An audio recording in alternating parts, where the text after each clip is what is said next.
What's up, guys? Welcome back to the channel. We're here with a special debate for the first time. I told you guys last night on my little chat thing that I was doing a debate. So we're going to debate the top 10 greatest wrestlers of all time. This is going to be hard because everybody in this chat has to agree on the list. Nobody made a list. Nobody made their own list everybody has to agree on the chat.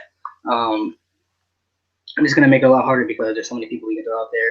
And it's going to make it very controversial. Maybe get a little heated. I don't know if it's going to get a little heated or not because some people kind of get intense into it. So we'll have to see. But I'm going to let my guests introduce themselves. One of them has been on here before with the skip. The other guy has not been on here before. So I'm going to let Luke introduce himself first. And then Conrad, you can go after him. Sweet. Hey, guys. My name is indeed Omega Luke. I've been podcasting for around about 7-8 months now. Got into the YouTube game as well. I believe I met you, Malik, through Conrad. So nice little connection there, and happy to be on the show. Thank you very much for having me. Absolutely. Conrad. What's happening, wrestling fans? It's Conrad Cushman from the Everything Pro Wrestling. Everything Pro Wrestling is a show by the fans, for the fans. And I can't wait to talk some wrestling with Malik. And it feels good to be the guest for once and not the host. So let's get it in. I forgot you always the fucking host. I just not realize that this man's always hosting everything. So, like I said, this is going to be hard because we have to have 10 lists. We might put them in order. We're going to just name 10, then we might put them in order afterwards because it's going to be way hard to put them in order. This is going to be hard. But like I said, you can't hold grudges against it. This is based on career-wise, everything everybody accomplished. So you have to look at everything. You know, you have to really debate on, like, all right, this guy's done this, he's done this. I may not like this guy and his whatever, but I mean, look what he's done for wrestling, look how successful he was, stuff like that. So if you guys got anybody named out there too, because I'm just be throwing names out there. If you got a name, throw it out there. Don't be afraid. Throw anybody out there. Don't be afraid to disagree with anybody. We can always come back to somebody if you name somebody, or we can say we'll come back to and I'll write it down. You can say, all right, let's come back. We'll come back to this guy. So, and if I throw a name out there and you say absolutely not, then don't be afraid to say it either. So we'll start with one name. So let's start with Ric Flair. Is Ric Flair on the list? Yeah, I think if you're talking wrestling in America, not only was he one of the best heels around, he was one of the best wrestlers around in the 80s going into the 90s. So I think undoubtedly Ric Flair, he changed the game. Yes, he definitely was. So yeah, I'd say so. And I hadn't even watched that many of his matches because I was in a different era, and I still see him as one of the top 10.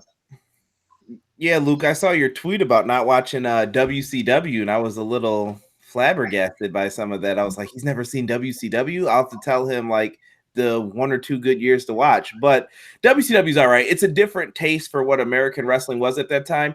And when you hear WCW, I instantly think the Nature Boy Ric Flair. He was one of these standouts that you were always like, man, it'd be so cool to see that guy come to the World Wrestling Federation or WWE, WWF, whatever you want to call it at that time. And Ric Flair was a top talent wherever he went. He was an NWA champion. Without a shadow of a doubt, I think the Nature Boy Ric Flair deserves to be on that list. And I don't know what the people out there are thinking, but one of my favorite moments was when Stone Cold said, "Do you like nature? Do you like boys?" I'm done. All right, so we got Ric Flair. We got Ric Flair. What about Undertaker? Undertaker on the list. Yeah, no doubt. I mean, he is arguably the WWF/WWE guy. Like, for one man in the company, it was a staple. Obviously, he was leader of the locker room for all those years. Probably still is when he walks in the locker room. People refer to him as the leader. So probably, to me, he's the greatest character in wrestling history. Yeah.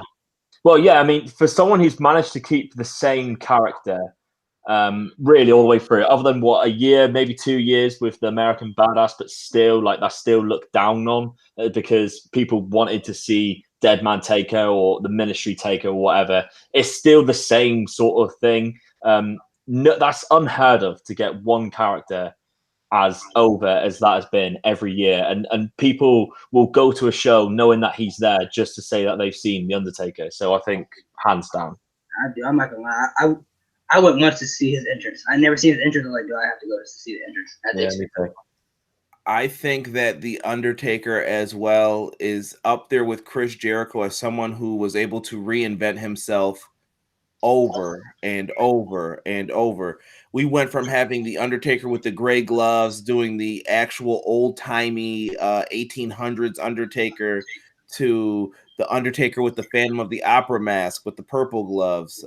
We had updated modern Undertaker in the 90s to so many different characters, like you guys said, the Ministry, the American Badass. And I actually think the American Badass version of Undertaker is one of the most underrated characters ever in pro wrestling. I don't think enough people appreciate the Undertaker during that era. And I have countless examples for that, and I'll save that for another time. But yeah, the Undertaker is someone who I would definitely have to put on there. And the streak, we didn't even talk about that. The streak alone is one of the greatest things. Do you guys remember when they first talked about the streak? I think it was WrestleMania 17.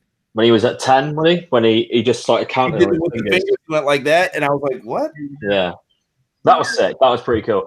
When you said about the badass, the Undertaker, American Taker, whatever it is, I think the reason why people look down on it is not because the character was good, but I think because he was still called Undertaker, and that had nothing to do with American Badass character itself, because the name doesn't really suit an American Badass. Like, it should have been like take off Under and just keep it as like Taker, something like that. I don't know. Maybe. Perhaps. Right. Yeah. So I mean, I think Undertaker's up there. I think he's the best character of all time. He's always been able to develop his character throughout anything, doesn't matter what. Even going to the American Badass and then going back to the Deadman character was like something that I've heard that he never wanted to do. Like he said, when he went to American Badass, he never wanted to go back to that character. He didn't think it would work, but that character is just so legendary. And the streak too. You brought up the streak. That's a good thing. The streak was one of the matches at WrestleMania that everybody knew they had to watch. And that was one of the top matches at WrestleMania. So far we got Ric Flair and Undertaker. So far so good. We've agreed on everything. What about Hulk Hogan? Despite this is hard for me because when I think about like top 10 wrestlers of all time, Hulk Hogan is not really a good wrestler. And I also wrote a tweet about this today. Like, I don't think in ring he was very good at all. His moveset was very limited and very boring too. Like, when I go back and watch some of his matches, there were so many where it's just back and forth strikes and then it just throws against the ropes into like a big boot. And it's the same thing over and over again. But if you talk about character-wise, Hulk Hogan's in the top 3 because no one could work a crowd like Hulk Hogan. The emotion that he gave people. You think about WrestleMania 3 with Andre, all the times against Randy Savage, the Ultimate Warrior matches, Ric Flair sometimes, and then, of course, the heel turn in WCW. The character itself is up there in the top 3. But Hulk Hogan as a wrestler, I don't know. I saw your tweet, and I could not respond to it because I knew we were doing this show. You owe me, Malik, because I did not want to respond to it. Hulk Hogan is actually a decent wrestler if you go back and find some of his old footage. If you're ever bored, write this down, Luke. Look up Hulk Hogan versus the Great Muta in New Japan. I want to say it was 1993. You'll see Hogan do different moves that he never does. Hulk Hogan is one of the smartest businessmen of all time. If you ever ask Hulk Hogan what's number one thing you would change in your career, he said his finisher. You know why? Because he would be able to wrestle longer. He said he wouldn't have did the leg drop. He would have did the sleeper hold. Hulk Hogan is someone who over the years got so many kids into wrestling.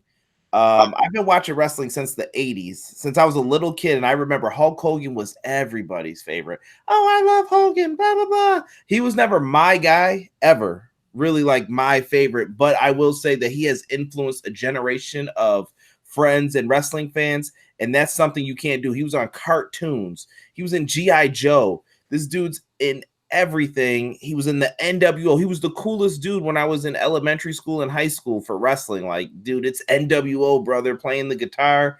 He did everything. The only stuff that would hold him back would be the personal stuff that I'm not going to talk about on here because it's just going to damper the way the man looks. But I think Hogan has to be in contention to be on that list. I think Hogan has to be on the list. I mean, despite everything that has been said about Hogan, whatever, if you look at what he's done for wrestling, Hulk Hogan was wrestling in the 80s. I mean, he was the guy for a long period of time. I mean, he was the champion for like 4 years. That would never happen in today's wrestling. No champion would ever have the title. In WWE, I can't say it everywhere else, but WWE, nobody would ever be champion for 4 years. Oh, and like Luke said, though, it was a different time period too. When they put the title on him, he was the champion that they were like, this is going to be the guy who's going to take us into national television markets. And that was a big period for pro wrestling. That's why he held that title for 4 years and did what he had to do. And it transcended into movies. He may have launched the biggest era in pro wrestling. You could argue as well that the wrestling wouldn't be what it is today if it wasn't for Hulk Hogan. You could argue that wrestling may not even exist as big as to popularity where we even have it at all because of Hulk Hogan. Like we were in territory days where you'd like, obviously we'd never see territory days in the UK because it wouldn't be on TV at all. But if it wasn't for Hulk Hogan in the UK, we wouldn't know about the WWF because Hulk Hogan and Vince McMahon took WWF into nationwide in America, which then made it watchable for us in the UK on TV as well. So that's another thing that goes for him. So I think I'm happy for him to be in the list now until it gets to the point where he's kicking out guys that I really want to root for. So Hogan's on the list. Is he on the list? Yeah. All right. What about Andre the Giant? No, not for me. I think he has that. I think Andre really came at the wrong time for him to be on this list. Like he worked a lot of territory days, like for years and years, where the stories are that he was amazing in the territories, and everyone flooded to see him. He brought crowds and everything. But by the time that WWF was nationwide and we had the Hulk Andre, I don't know whether I can count him in the top 10 list of all-time wrestlers. You're Conrad hating me now, but I can. So Conrad, I think you're gonna disagree with what he's saying. So yes, Andre the Giant must be on the list because Hogan was the piece that moved everything. Andre kicked off the expansion. Vince McMahon signed Andre the Giant to a contract when Andre was the biggest draw in the territories. Wherever Andre went, money followed. Andre, you could put him in a battle royal, you're selling out instantly. Andre the Giant is one of the greatest of all time in Japan, in the WWE, in your local territory in Kansas, Kentucky, Florida, Oregon, wherever he was, Andre was making you money. I think he is very underappreciated. And in Vince McMahon's eyes, I know that he's kind of like a super fan of Andre, but I think the wrestling fan of today does not appreciate Andre as much as they should. He was an athletic guy. He did everything he could to make money. I wish he had more time to wrestle and get bigger matches out of people, but I still feel Andre the Giant's name has to go on that list. Think he made the match with Hogan at 3 because Andre turned heel. Andre did the heel stuff before Hogan did, where it was like, man, he tore the hearts out of little kids by joining up with Bobby the Brain Heenan. He was a weasel, man. How could you go with him? And you remember, have you guys ever seen the promo? You tore this cross. You tore this cross off my neck, brother, and he's bleeding and stuff. That's just good stuff. Yeah, but if you put Andre on, that means you have 6 places left, and we haven't named a lot of incredible wrestlers who have done more than what Andre have in the ring and outside it. But if he didn't put Hogan over, there is no Hogan potentially. But that's not what the top 10 list is about. We're not the top 10 influencers of wrestling. This is the top 10 wrestlers overall. I just think we're selling Andre short, man. I really do. This is also about what they've done for the business too, like attraction wise and everything. So I mean, Andre, that's what I'm saying. Andre would sell out you could have a shit card, like complete nobodies, but if you put Andre the Giant in a battle royal, people are coming to see Andre the Giant. But you could say that about a lot of people even today. That's true too. Shows. Like Pac is literally selling out shows across the UK right now because it's Pac. But Pac isn't going to be in this top 10 list. He's got a point. He's got a point. He got a point on that. He's got a point. So should we come back to Andre? Should we come back to it? Because Conrad doesn't want to give up on him. So we come back to Andre. We'll come back. We'll come back to Andre. All right, I'm gonna write him down. We'll come back to Andre because I'm still iffy on it too. Like I want to put him on the list, but there are other people that I might have to consider first. So we'll come back to Andre. So what about Bruno Sammartino? See, I think Bruno has got to. I mean, I haven't. Obviously, I'm way too young to ever realize about Bruno and watch it. But yeah, Bruno is synonymous with wrestling for decades, and he held that belt for how many days? Like, you know what's funny to me is a lot of people always say that Hogan was kind of the first guy, but Bruno was before Hogan, and he was selling out Madison Square Garden, all the arenas. Like, he was the attraction. Like, he was the main attraction. The man was champion for like 10 years, something like that, something crazy.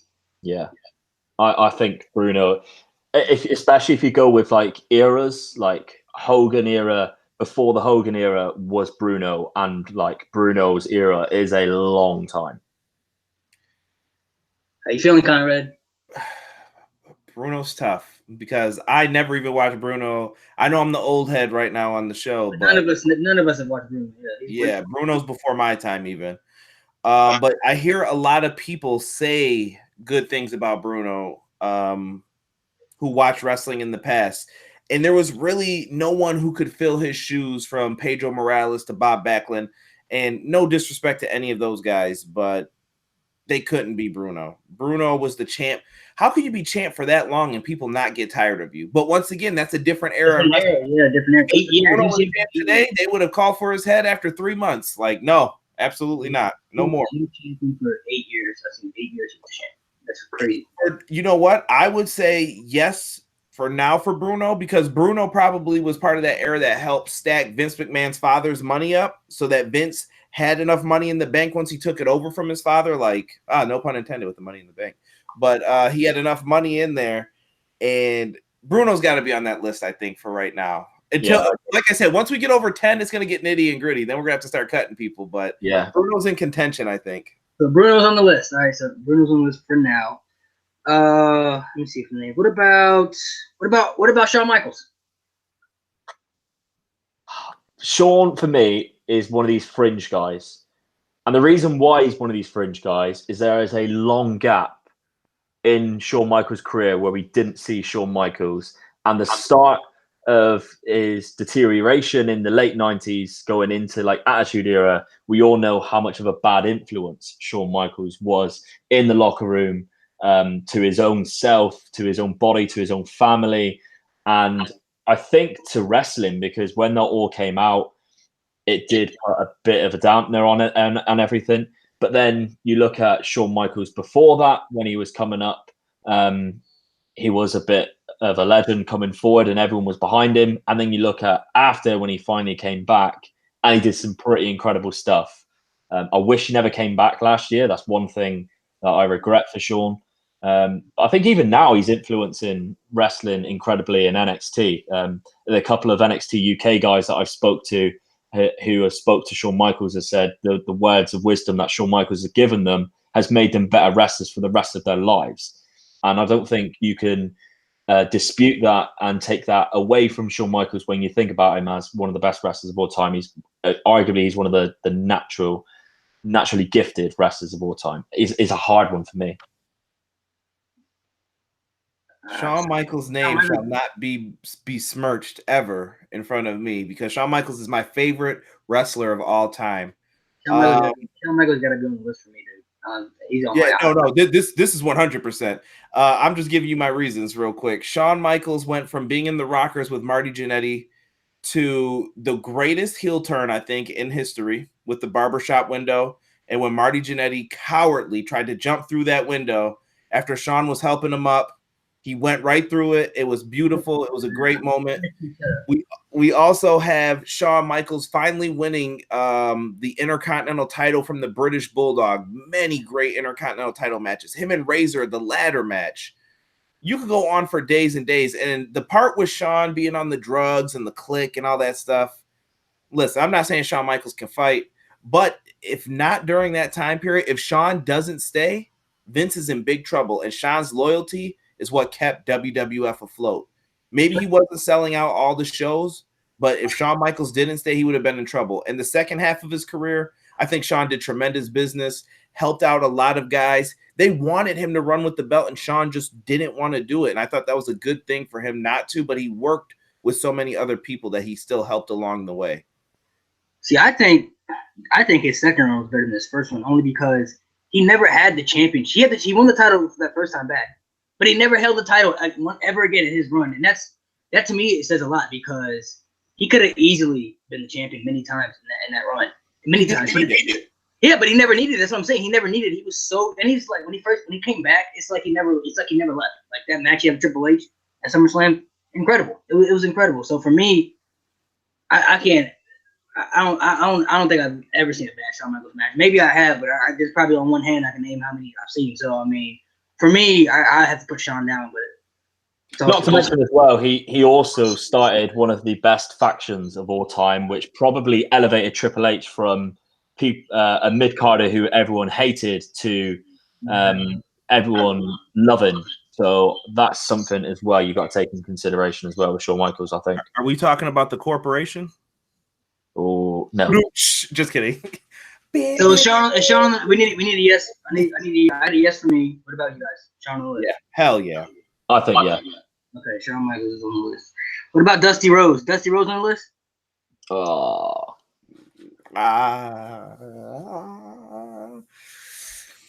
See, I haven't seen much of Dusty wrestling because it's a bit before my time and I've just never gone back and watched it. But I've heard, the feud with Ric Flair. I've seen that on the network where they speak about it and how important it was to wrestling down south and how much of an influence Dusty was. I don't know if we're going just by wrestling. I don't know. I don't think he makes top 10. This is pure wrestling, this list, correct? This is just it's based off everything. I mean, I feel like if we was talking to legendary wrestlers, he'd be on the list. I mean, if what? If we was I think if we was talking to like legendary wrestlers, like if we asked somebody like Ricky Steamboat or something like that, I think he would be on the list. I think they would say Dusty Rhodes on the list. Absolutely. Yeah, this is tough though, because with Dusty, you have to put in the respect of Dusty did all of his stuff early 80s, I would say, is when he was at his top. He became like a nostalgia act probably 90s once he was with Vince, and then he came back to WCW.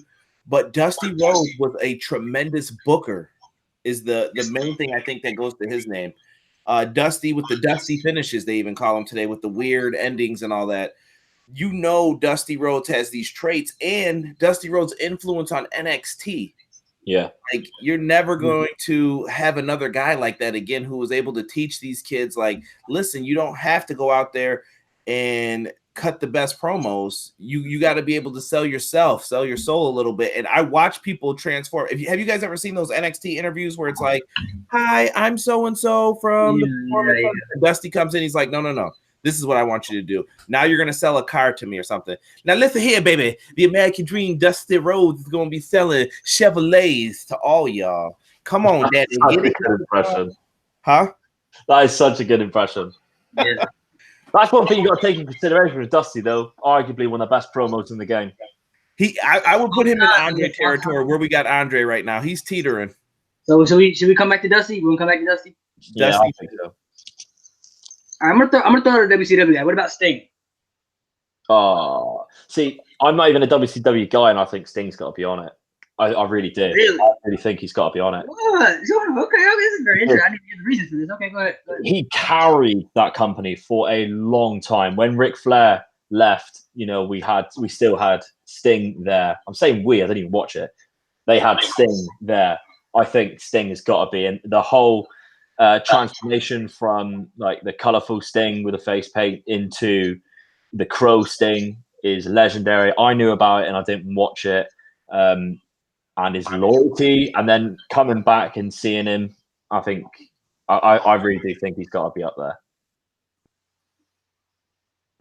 I don't know if I can put Sting on there, man. I'm sorry. I mean, see, Sting was huge for WCW. Don't get me wrong, but can I put him over Andre and Dusty Rose though? I don't know, man. That's hard for me. That's hard. That's a hard decision.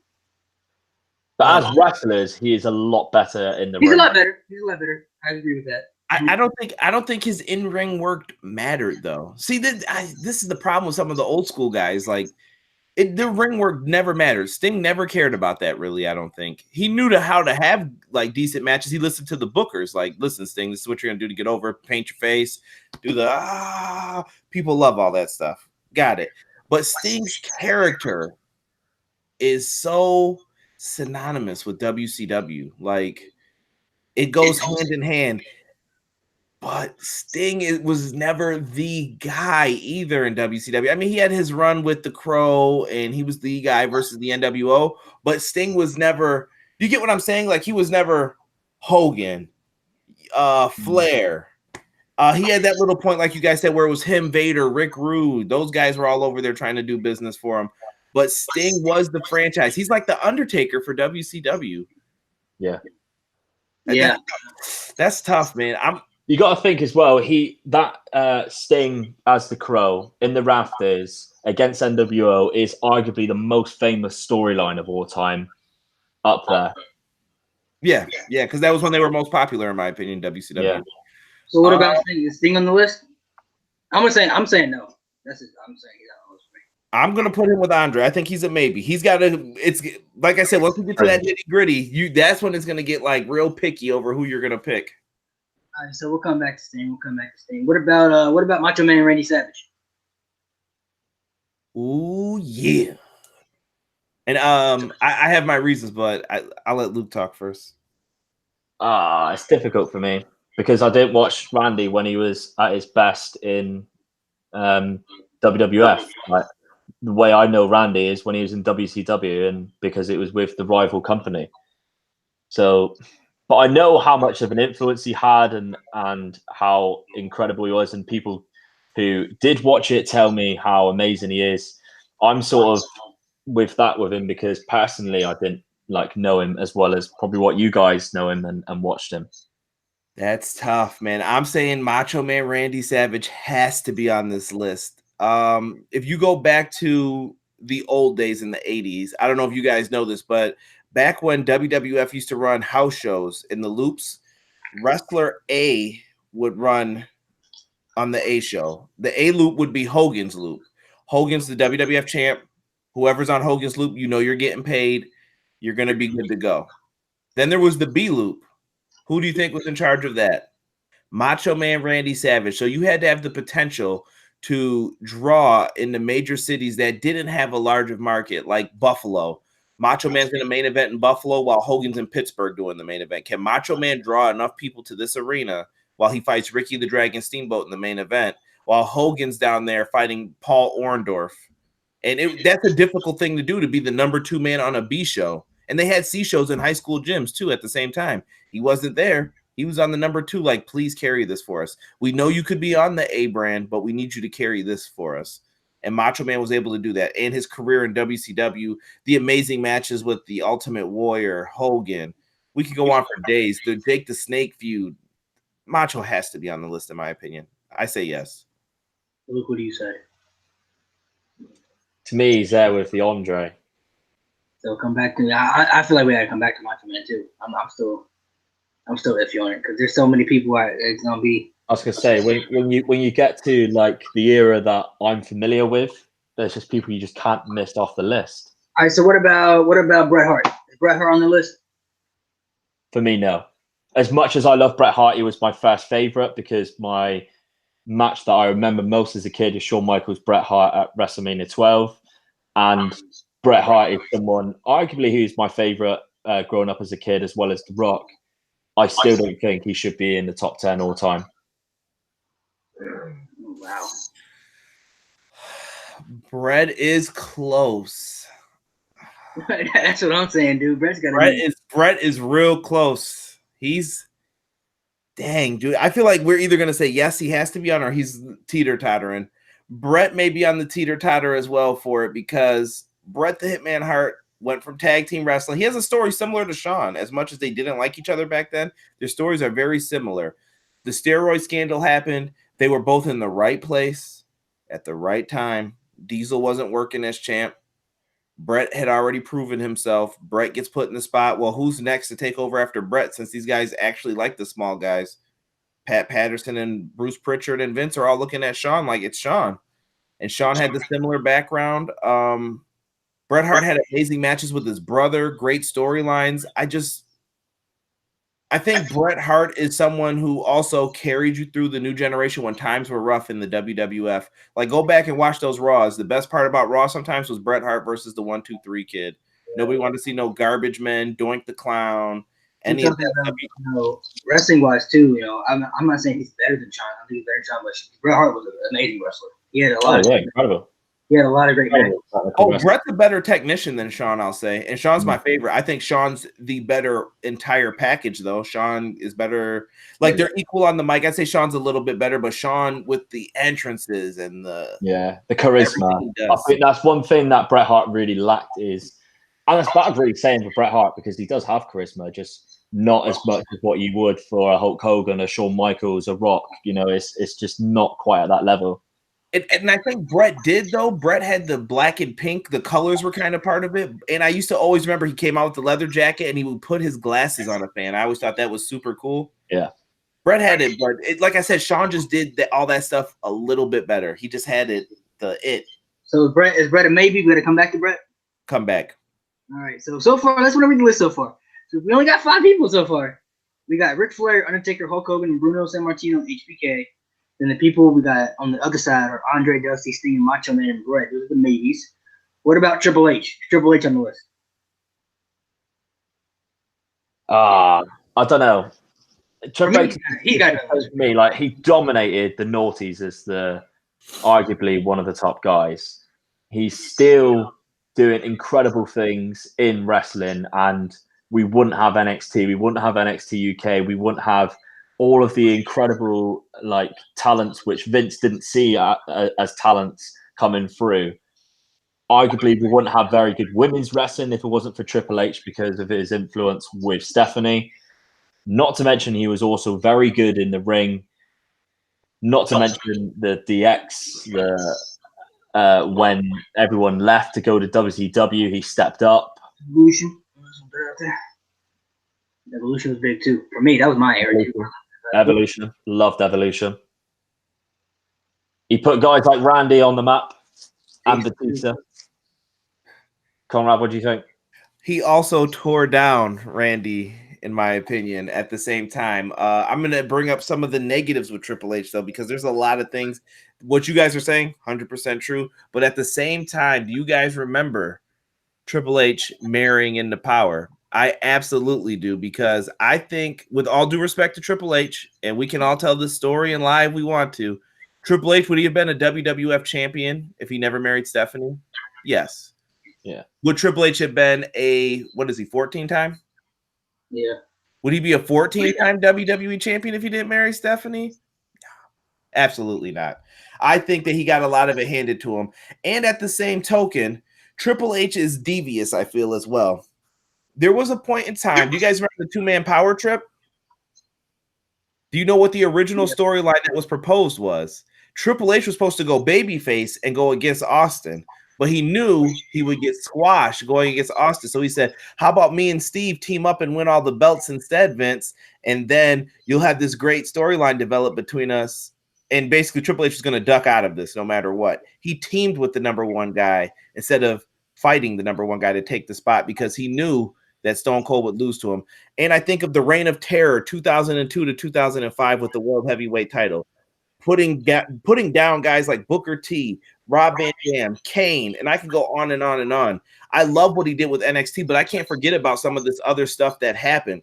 You did a racist storyline with Booker T, and you beat him after pedigreeing him, and it took you like an hour. It felt like to pen him afterwards. Hold on, no. So if we're gonna bring up this with Triple H, you gotta bring us up with Shawn Michaels too, dog. Because Shawn Michaels was the same way back in the '90s, especially with the whole Bret Hart thing, dog. He backed down on a lot of things. The whole "I'm a smile" thing, the whole Time out. Well, we're gonna bring that up about Sean. We're gonna bring it up about Brett not wanting to drop the title too. We can go on and on for this, but that's for many reasons though. That's because Sean got power on his own. Triple H married into his power. Do you get what I'm saying? Like Vince, is that true though? Because Triple H was already with Sean when Sean was in the power, so he was a part of that stuff too. Right. He was in the mix, but he got even. Now his power is out of control. If you say something bad to Triple H, you think you're going to walk away in WWE with nothing happening? Plus you said, I don't agree with the whole 14-time champion because Edge is a 12-time world champion. Randy's a 13-time world champion. Those guys don't, especially Edge. Edge don't have the Triple H. Can I ask this question then? Why does Triple H have to have a WrestleMania match every year? Why does Undertaker have to have a WrestleMania match every year? The Undertaker's a draw. So is Triple H. I don't think so. I think Triple H definitely a draw. Matches. Can I ask this? Was Triple H ever the guy in that company? I felt like Triple H he was a top heel, yes, but he was always the guy that worked with the top guy. He was never the top guy. I always felt like he was never top five for 20 years. I would never say he was the face of the company, but he was definitely the top guy for a long time. I think he was in the mix of top guys, but I don't think he was the focus of being like, look, they had Rock, Stone Cold. You go through every year and just decide who was the top guy that year. And I think you may bring up Triple H's name once, maybe when he was in the mix. But other than that, it really wasn't about Triple H. He was always either there to put someone over, give the belt to the next guy. And that's a hat tip to him. And there's some people Vince wasn't going to let him beat or do whatever he wanted to. Triple H is not on that list for me. He's not top 10. I'm sorry. He's got to be on top 10 for me, definitely. If Shawn Michaels going to be on there, he's got to be on there. I don't know. I think Triple H is another fringe guy. I think he just misses out. I think with the names that we still have coming up, I think he misses out. If we talk about influences in pro wrestling, without a doubt, but this is about more than that. And I think Triple H misses out compared to other people that we still haven't talked about. Yeah. I mean, you could put him in the maybe pile, but I think he misses this. I put him in the maybe pile because he definitely. I don't see how he's on the list. That's just my opinion. I don't see how you guys can put him on the list. This is how I feel about it. But let's talk about what about Stone Cold Steve Austin? Stone Cold on the list? 100%, he's got to be because for anyone who's anywhere near my age, Stone Cold was the best thing about wrestling for a long time. He brought wrestling out of the dirt in WWF into an incredible era that we know as the biggest era in wrestling, the Attitude Era. Stone Cold is the Attitude Era. And what he did in such a short time as well, because we forget that Stone Cold retired 03, 04. So, from 97 to 03, what he did for wrestling was incredible. And the pops he got from the fans, I think he's got to be. Stone Cold Steve Austin, without a shadow of a doubt, has to be on this list. He is someone who I watched in WCW as someone who they were treated him as a mid-card act, and he knew he was better than that. And he always stuck with it and believed that. He didn't really get his first big chance until he was in ECW to show, like, I'm a main event talent. Doing promos. Then never got to do anything in ECW. Came to WWF. The Ringmaster, what the hell is this? But once he did that King of the Ring promo, I'll never forget this. This is probably one of the things I'll never forget. Down in my house, I was watching TV, and my mom's friend used to record the pay-per-views for me. How she did it, I don't know. Don't ask me. But she recorded it, and I'm watching King of the Ring 1996, and I hear this promo happen, and Stone Cold just won. Doc Hendricks is up there with the microphone, and he did all this, and Jake the Snake's walking back, holding his ribs, and he said, "You thumped your Bible, and that didn't get you anywhere." And my mom's washing dishes. I can hear the water still. And all of a sudden, he said, "You thumped your Bible, that didn't get you anywhere. You talked about your Psalms, talked about your John 3:16s. Well, Austin 3:16 says, I just whipped your ass." All I heard was something fall, like one of the dishes like drop, and she goes, "What did he just say? Are you watching wrestling still?" And I'm like, "Yeah, this is wrestling, I swear. I swear to you." She was like, "Did he just say something sacrilegious?" And my mom was just like, "What?" The next couple of weeks, all I saw were Austin 3:16 shirts everywhere. The man transcended wrestling. got to be on the list. And I didn't even get into any of the good matches or anything else going forward. Without a shadow of a doubt, Stone Cold's on the list. If Hogan's on the list, Austin has to be. The problem is ranking between those two. I gotta go Austin or Hogan. I mean, that's in my opinion. I think Austin is more popular than Hogan was. I think he was the one who surpassed him in that. Yeah, because wrestling was at a more popular period. He saved WWE. He's the one who saved WWE, if you ask me, because without that. Go ahead. I don't think that when you say more popular, what do you mean, Luke? You're gonna have to clarify that statement. So wrestling was more popular because a lot more people watched it of all age groups and loved it when the Attitude Era happened, and Stone Cold was dominating the Attitude Era. There were shirts everywhere, whereas Hulk Hogan maybe was the most popular guy in wrestling during the territories and like early 90s when wrestling wasn't watched by as many people as what it was in the Attitude Era. I say he's more popular because I know a lot of people that are adults back then that said they didn't like Hogan because of his character and everything. It was more for like the kids and stuff. I never met one dude that ever said he didn't like Stone Cold Steve Austin. The character that Stone Cold Steve Austin was a character that everybody loved because it was legit. What? Exactly. The stuff that he like now that we still do, like the amount of catchphrases and everything is phenomenal. I absolutely despise that "what" chant, to be honest. If I could take one thing away from his career, it would be that, like, don't ever say that chant because it ruins everything. Yeah. But real quick, guys, that side note, when you guys were talking about the popularity, Stone Cold made the most money in pro wrestling. Hulk Hogan still drew probably the higher ratings overall. Stone Cold won the ratings war, but if you look back at the numbers, like those Andre the Giant matches on Saturday Night's Main Event drew crazy numbers because more people were actually watching television at home at that time. But that is just in America. That's just in America. When did you guys get Sky Sports and all that stuff over there, though? Attitude Era. Because after this, Luke, I promise you, look up Hulk Hogan versus the Andre the Giant. That number is nuts. Like, I didn't believe it when I first saw it. I'm like, there's no way that many people watched it. And they were like, no, it might have been more. So Stone Cold is obviously unanimous on the list. What about The Rock? Is The Rock on the list? 100%. Yeah, he's got to be. Like, everything. I mean, he's my favorite wrestler. He's my best friend's favorite wrestler. All the catchphrases, the promos, the matches, everything that The Rock brought to wrestling has got to put him. I'd say he's in top 5. Like, really, he is that good and that much of an influence in wrestling. And he's been in and out of it so much. And he's still regarded as one of the best guys ever. He's got to be. The Rock's promos literally could have him in this. Even from the Nation of Domination, when Farouk's talking about being the leader and he's rolling his eyes and looking at the camera, that kid is a freaking star. And with all due respect, in one of the greatest eras of WWE, Stone Cold Steve Austin was a man that the people wanted, but Vince McMahon wanted The Rock to be the top guy. The Rock had the look. The Rock is the total package for pro wrestling during that era. Hands down. That's why Hollywood scooped him up.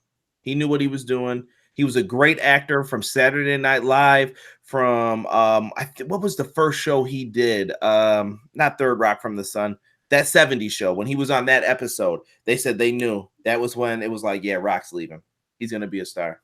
Yeah, man. So Rock's definitely got to be on the list. I mean, if you're talking about charisma and every promo, he has the whole package for me, if you ask me. I mean, this man is just so, like, entertaining. He's got it all, man. He's got it all. So he got like an elbow drop over to be like, he's got. Look at his finishing with people's elbow. Come on, that's like I hate that finisher. I don't see how like that is so believable to beat somebody, but it's so over. It's just like it's just that over. Yeah. So right now we got 7. We got The Rock, Stone Cold, HBK, Bruno Sammartino, Hogan, Undertaker, Ric Flair. What about John Cena? Is John Cena on the list?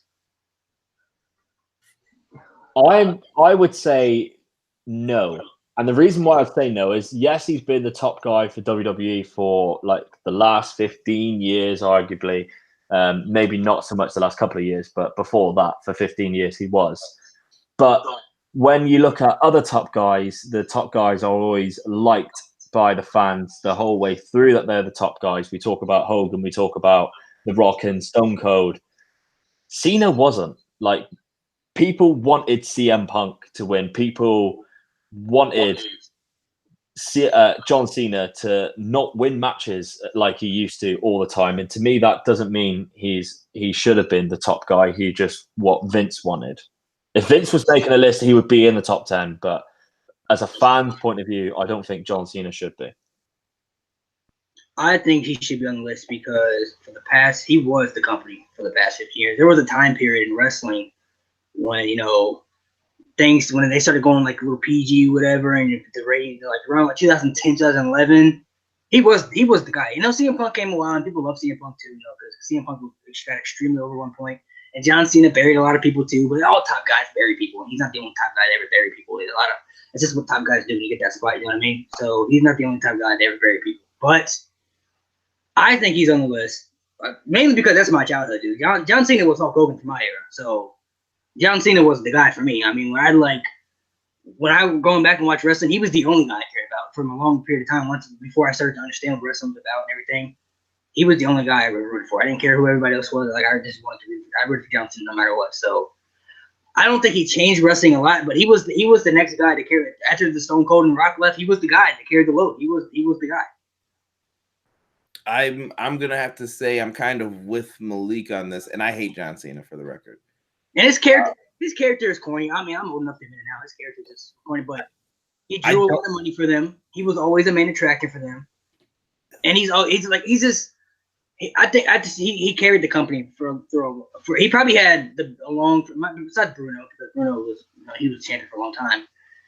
Hogan was a champion for 4 years too, but then they had he got in trouble with the whole thing with the whole steroid thing, and then he kind of left.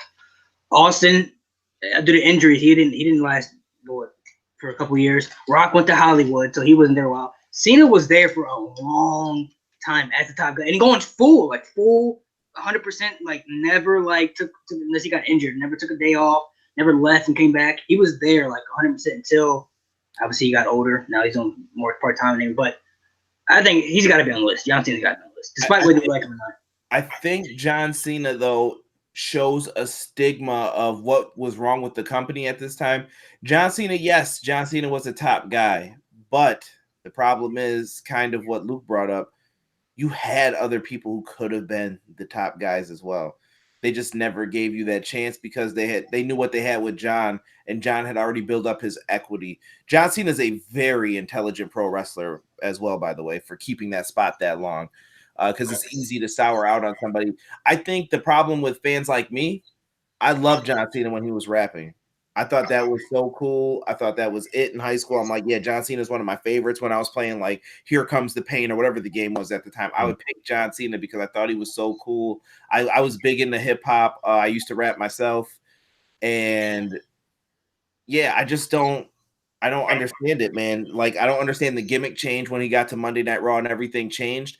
But Batista was at one point rumored to be the guy. But then he would have been the guy. If he was younger, I think he would have been the guy. And the movie thing ruined it. If you guys remember that too, he was talking about going to the movies even when he first won the world title, and it was just I think Batista would have been the guy, but he was when he first won the title, he was already 34, 35. He was in his mid-30s already. So at that time, Vince had lost Goldberg and Brock Lesnar, two of his top acts, and he needed someone who's I'm down, I'm gonna stay here. And he had Triple H already, but he needed that top act that was going to stay. And Cena promised him that, and that's how Cena got in. As much as I don't like John Cena as a character, and sometimes even what he does with his power that he has, I think he has to be on the list. Yeah, I do too. I think he's got to be on the list, man. But it's up to him. It's up to Luke. Luke said no though. So I'm gonna go with you guys. I think you sort of won me over there because it's been a long time. Put him on the list. He is on the list. All right, John Cena's on the list. We got 2 spots left. What about Chris Jericho? Is Chris Jericho on the list? 100% yes for me. He's got to be on the list because not only did he crush it in ECW to the point where people were going just to see Chris Jericho, he then moved to WCW and redefined the cruiserweight division. He then turned up in WWF and created such a fire, first ever undisputed champion, done it for years. Everything he does turns to gold. He reinvents himself every time. And then he turns up in New Japan and brings hundreds of thousands of people to watch that show. And he's still doing it now. And now he's at AEW, and what an influence. Incredible wrestler. He's still having amazing matches near his 50s. I think he's got to be on this list. Hashtag AEW effect. Yeah. Yeah. I love Chris Jericho, but Chris Jericho's so tough to put on this list because now, Malik, we're in that we're in that point. It's getting tough, man. Yeah, now this is like when you start getting to these final spots, you're gonna compare. I'm sorry. I'm sorry, dude. If Triple H can't be on the list, I can't put Chris Jericho on the list. That's how I feel about it, dog. That's how I feel about it. Well, Jericho has a different story than Triple H, though. Like Luke just does perfectly. Luke said, "Yeah, dude, listen. Tony Khan was the only dude I knew going to ECW to see Jericho back in the day. All right, I heard that story on was it Jericho's podcast? Yeah, I think it was his. I listen to too many podcasts. Check out Omega Luke's too, by the way. But we are talking about Chris Jericho. Think of the reinvention, though, Malik. When you first saw Jericho, what gimmick was he doing? When I first started watching Chris Jericho, yeah, I started watching wrestling like 2004, so he was just kind of doing Chris Jericho. He wasn't really like doing the whole gimmick thing. But, right, he was doing like the Ayatollah of rock and roll and all that. And teaming. I mean, he's definitely up there when you talk about being able to reinvent himself from Y2J to the Ayatollah, whatever that name is, and then the light up jackets, and then coming and taking them the list, all that stuff. But think about it. Anytime he went away, he came back different. The dude was Lionheart Chris Jericho. I remember he was the baby face against the guardrails with the fans like, come on, baby. And they're all like, yeah, I like him. Then he had the meltdown in WCW where he's smashing the chair against the ring post. And I'm like, what's wrong with him? They're like, oh, he must be frustrated from losing. And he's just like, I'm sick of losing. He turns heel. Jericho then starts dethroning cruiserweights, taking their masks off. You could say whatever you want back there on the microphone. This dude starts challenging Goldberg, saying Goldberg's afraid of him as he's beating everybody. The dude is a genius. Jericho's got to be in the same spot where Triple H is. Like, that's got to be...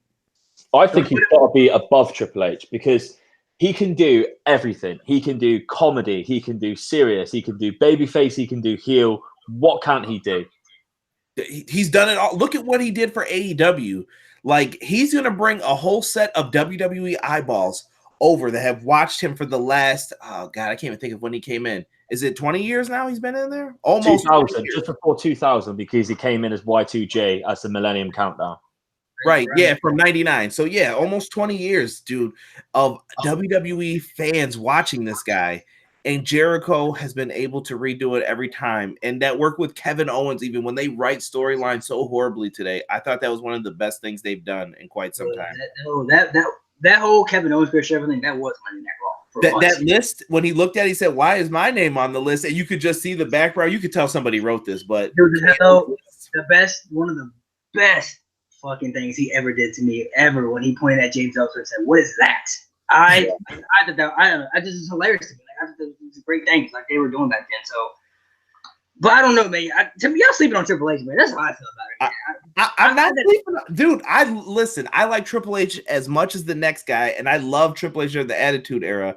It's tough, man. I can't put Jericho on the list, man. If Triple H is not gonna be on the list, so I gotta put Jericho on the baby.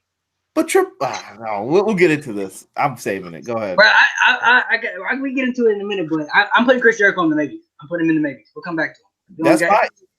I can ruin the maybe list. I'm gonna put a bunch of people in there. What about Randy Orton? Is Randy Orton on the list? No, not for me, because he's very one-dimensional. Randy Orton. All his different gimmicks and different things that we've seen of Randy Orton have just been very slight changes to other sides that we've seen of Randy Orton. Where I'm saying Chris Jericho, we see him as a comedy act. Then we go see him in Japan, and he is completely different, like very different. And we see that with Hogan when he did his heel turn. We've seen that with Austin when we've done different things. We've seen that with Rock when he's done different things. Randy Orton is just playing different sides of Randy Orton to me. I think that Randy Orton has been done a disservice sometimes with his character, with the flip flops to babyface. But I think part of that, people are gonna hate this. It's on the fans too. When Randy Orton is a babyface, people moan and groan and they hate it. But when Randy Orton turns heel, they pop for everything. And I don't understand.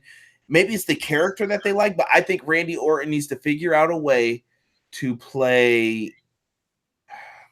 He needs to play that Stone Cold type character, like don't trust anybody, I'll argue anybody, and just leave him at that and leave it at that. He needs to play like a Pete Dunne character. Yeah, Randy Orton though, is he on this list? When you're comparing everybody who's ever done it, no. Would he be in the top 10 for a current era? Maybe. Yeah, I could see that for this era, but yeah, I can't rank on the list. I mean, if we talking about the guys we haven't even still got maybes for, I can't. No disrespect to Randy. And I love Randy Orton. Trust me, Yeah, me too. He's one of the best. So somebody in the comments said, "What about Eddie Guerrero?" If you say what you guys said about Jericho, I was gonna say that's the exact same thing about Eddie Guerrero. Guerrero was my guy back in the day. I'm sorry, dude. Eddie Guerrero was my dude, man. Besides John Cena, Eddie Guerrero was my guy. But when I put him in the top 10, that's hard, man. That's hard because if you think about it, he's not. Listen, I'm not saying that, but he's sniffing around. I think, like when we get to that middle list, like all those guys that we put on that teeter-totter, Eddie Guerrero sniffing in there. He's in the mix. I think the trouble is with Guerrero is if you're gonna put Guerrero in, then you automatically have to put Rey Mysterio in because Rey Mysterio's done everything that Guerrero's done and more. Oh, and that's nothing against Guerrero because I got friends that had his life cut short. I got friends that'll argue that point, Luke. I know people who hate Rey Mysterio because they think everything he's gotten was to the benefit of Eddie's death. Yeah, see, I'm with Kyle on that, man. I was never a big Rey Mysterio guy. I always like Eddie Guerrero better. Time out. I never said that for the record. Because I don't want people to start thinking I love Rey Mysterio is my guy.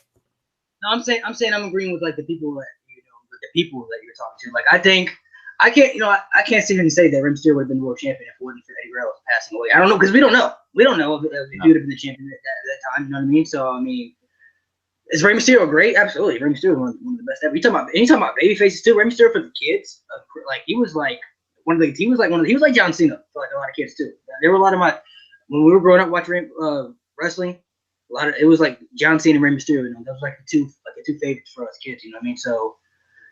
I don't think Rey ever been a heel. Sorry, weird question. Was he a heel? You guys, I don't know if you guys watched WCW. No, I haven't seen him. I don't think Rey Mysterio has ever been a heel in his career. I could be wrong. I don't know that for a fact, but I've never seen Rey Mysterio as a heel. I'm trying to remember if he was in WCW in the Filthy Animals. Perhaps he was, but I don't think he was. He's definitely in WWE. He's never been a heel. Never been a heel in WWE. So I mean, he's Ricky. I don't think he's better than Eddie Guerrero though. I mean, Eddie Guerrero to me was like. I don't know, man. I go back and watch his stuff now. He was just so good. Like everything he did, man. He was really, really good, especially in the ring, charisma wise. I mean, if you're talking about, you said The Rock had a lot of charisma. This guy had a lot of charisma too, man, on the mic, especially connecting with the fans a lot. The whole line cheat steal gimmick was all that stuff. I always thought it was genius when he would take the chair and smack it on the ground and throw it up in the air and he'd lay down. And I always thought that was some cool stuff. No, whatever you gave Eddie, it worked. Whether it was, you got to make Big Show crap his pants, and then Eddie came up with the burrito idea, and all like that stuff is good. Another good thing with Eddie is he was really good when he was small as a cruiserweight. He was also really good when he piled on the pounds as a heavyweight. That is another thing that I think people forget of how good he was. When he beat Brock Lesnar, he was a heavy. Look at that match he had with Lesnar. At the time that Lesnar didn't give a shit about wrestling, was leaving. Dude, that was a great match that they had. Dude, and I remember I was in high school at the time, and someone told me Eddie Guerrero won, and I was like, there's no way they put the belt on Eddie Guerrero. I'm like, nah, man, you're playing around. And this is before you could go and live stream it and all that. I had to wait for the results back then, guys. Right. So I looked, and I went on WWE.com at somebody's house, and I was like, what? Eddie Guerrero's the champ. I'm like, what's going to happen at Mania? I'm like, this is crazy. My mind started racing with what could be the possibilities. And another thing as well is Eddie Guerrero wasn't hated by anyone. Like, he's one of these guys who everyone liked. I think that's something you got to take in consideration. So I think we should come back to Eddie. He's got to be a maybe for me. What about? But if we talk about Eddie though, there's another guy we got to mention. What about Kurt Angle? Oh, I thought we were talking about he who we shall not speak of. That's who I I was. thought you were going to use that then. Oh, nah, I'm not his name. We can talk about him after Kurt Angle. I'll mention his name. I don't care. Right, he goes along with both of them. What about Kurt Angle? Now you're talking about somebody who developed wrestling fast, who didn't really know anything about wrestling. Kurt Angle's got to be up there, man. I mean, Kurt Angle perhaps had the greatest rookie year in pro wrestling. Him, Brock Lesnar, and Ronda Rousey are my top 3 greatest rookies of all time in pro wrestling. If you mention, like you said, Jericho, he can do everything. Kurt Angle can do everything. He can make you laugh. He can make you hate him. He can make you like him. And the Kurt Angle could do everything, man. Dude, just think of some of those segments with Kurt Angle that were so funny. Cena spitting on the milk truck. You remember when he used to come up? Remember when he came on the stage? He was saying all that the gay stuff about like I'm gonna pin you in the ring and stuff like all that stuff, all that funny stuff back then. Plus, he was never afraid to make an ass himself too. Shaved his head bald on national television, which was crazy. He did a freaking. I remember this is when WWE was a lot different. I remember when he did a sex story on Booker T and his wife, like a crazy storyline. That back, like to me as a kid, I was like, this is like crazy. Like they're doing a storyline like some crazy stuff. So I mean. I don't know. Kurt Angle's got to be up there too. And if you look at his career in TNA, he probably had better career in TNA than WWE.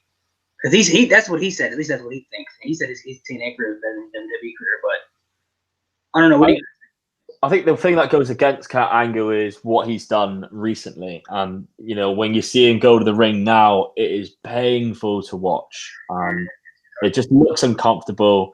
And I think that really goes against Kurt Angle's legacy because it's not what I remember Kurt Angle when I was a kid. Like Kurt Angle was easily the most naturally gifted guy in the ring in majority of his matches. And now you see him and he just looks so awkward and so uncomfortable. That's the only thing that goes against him for me. What about you, Conrad?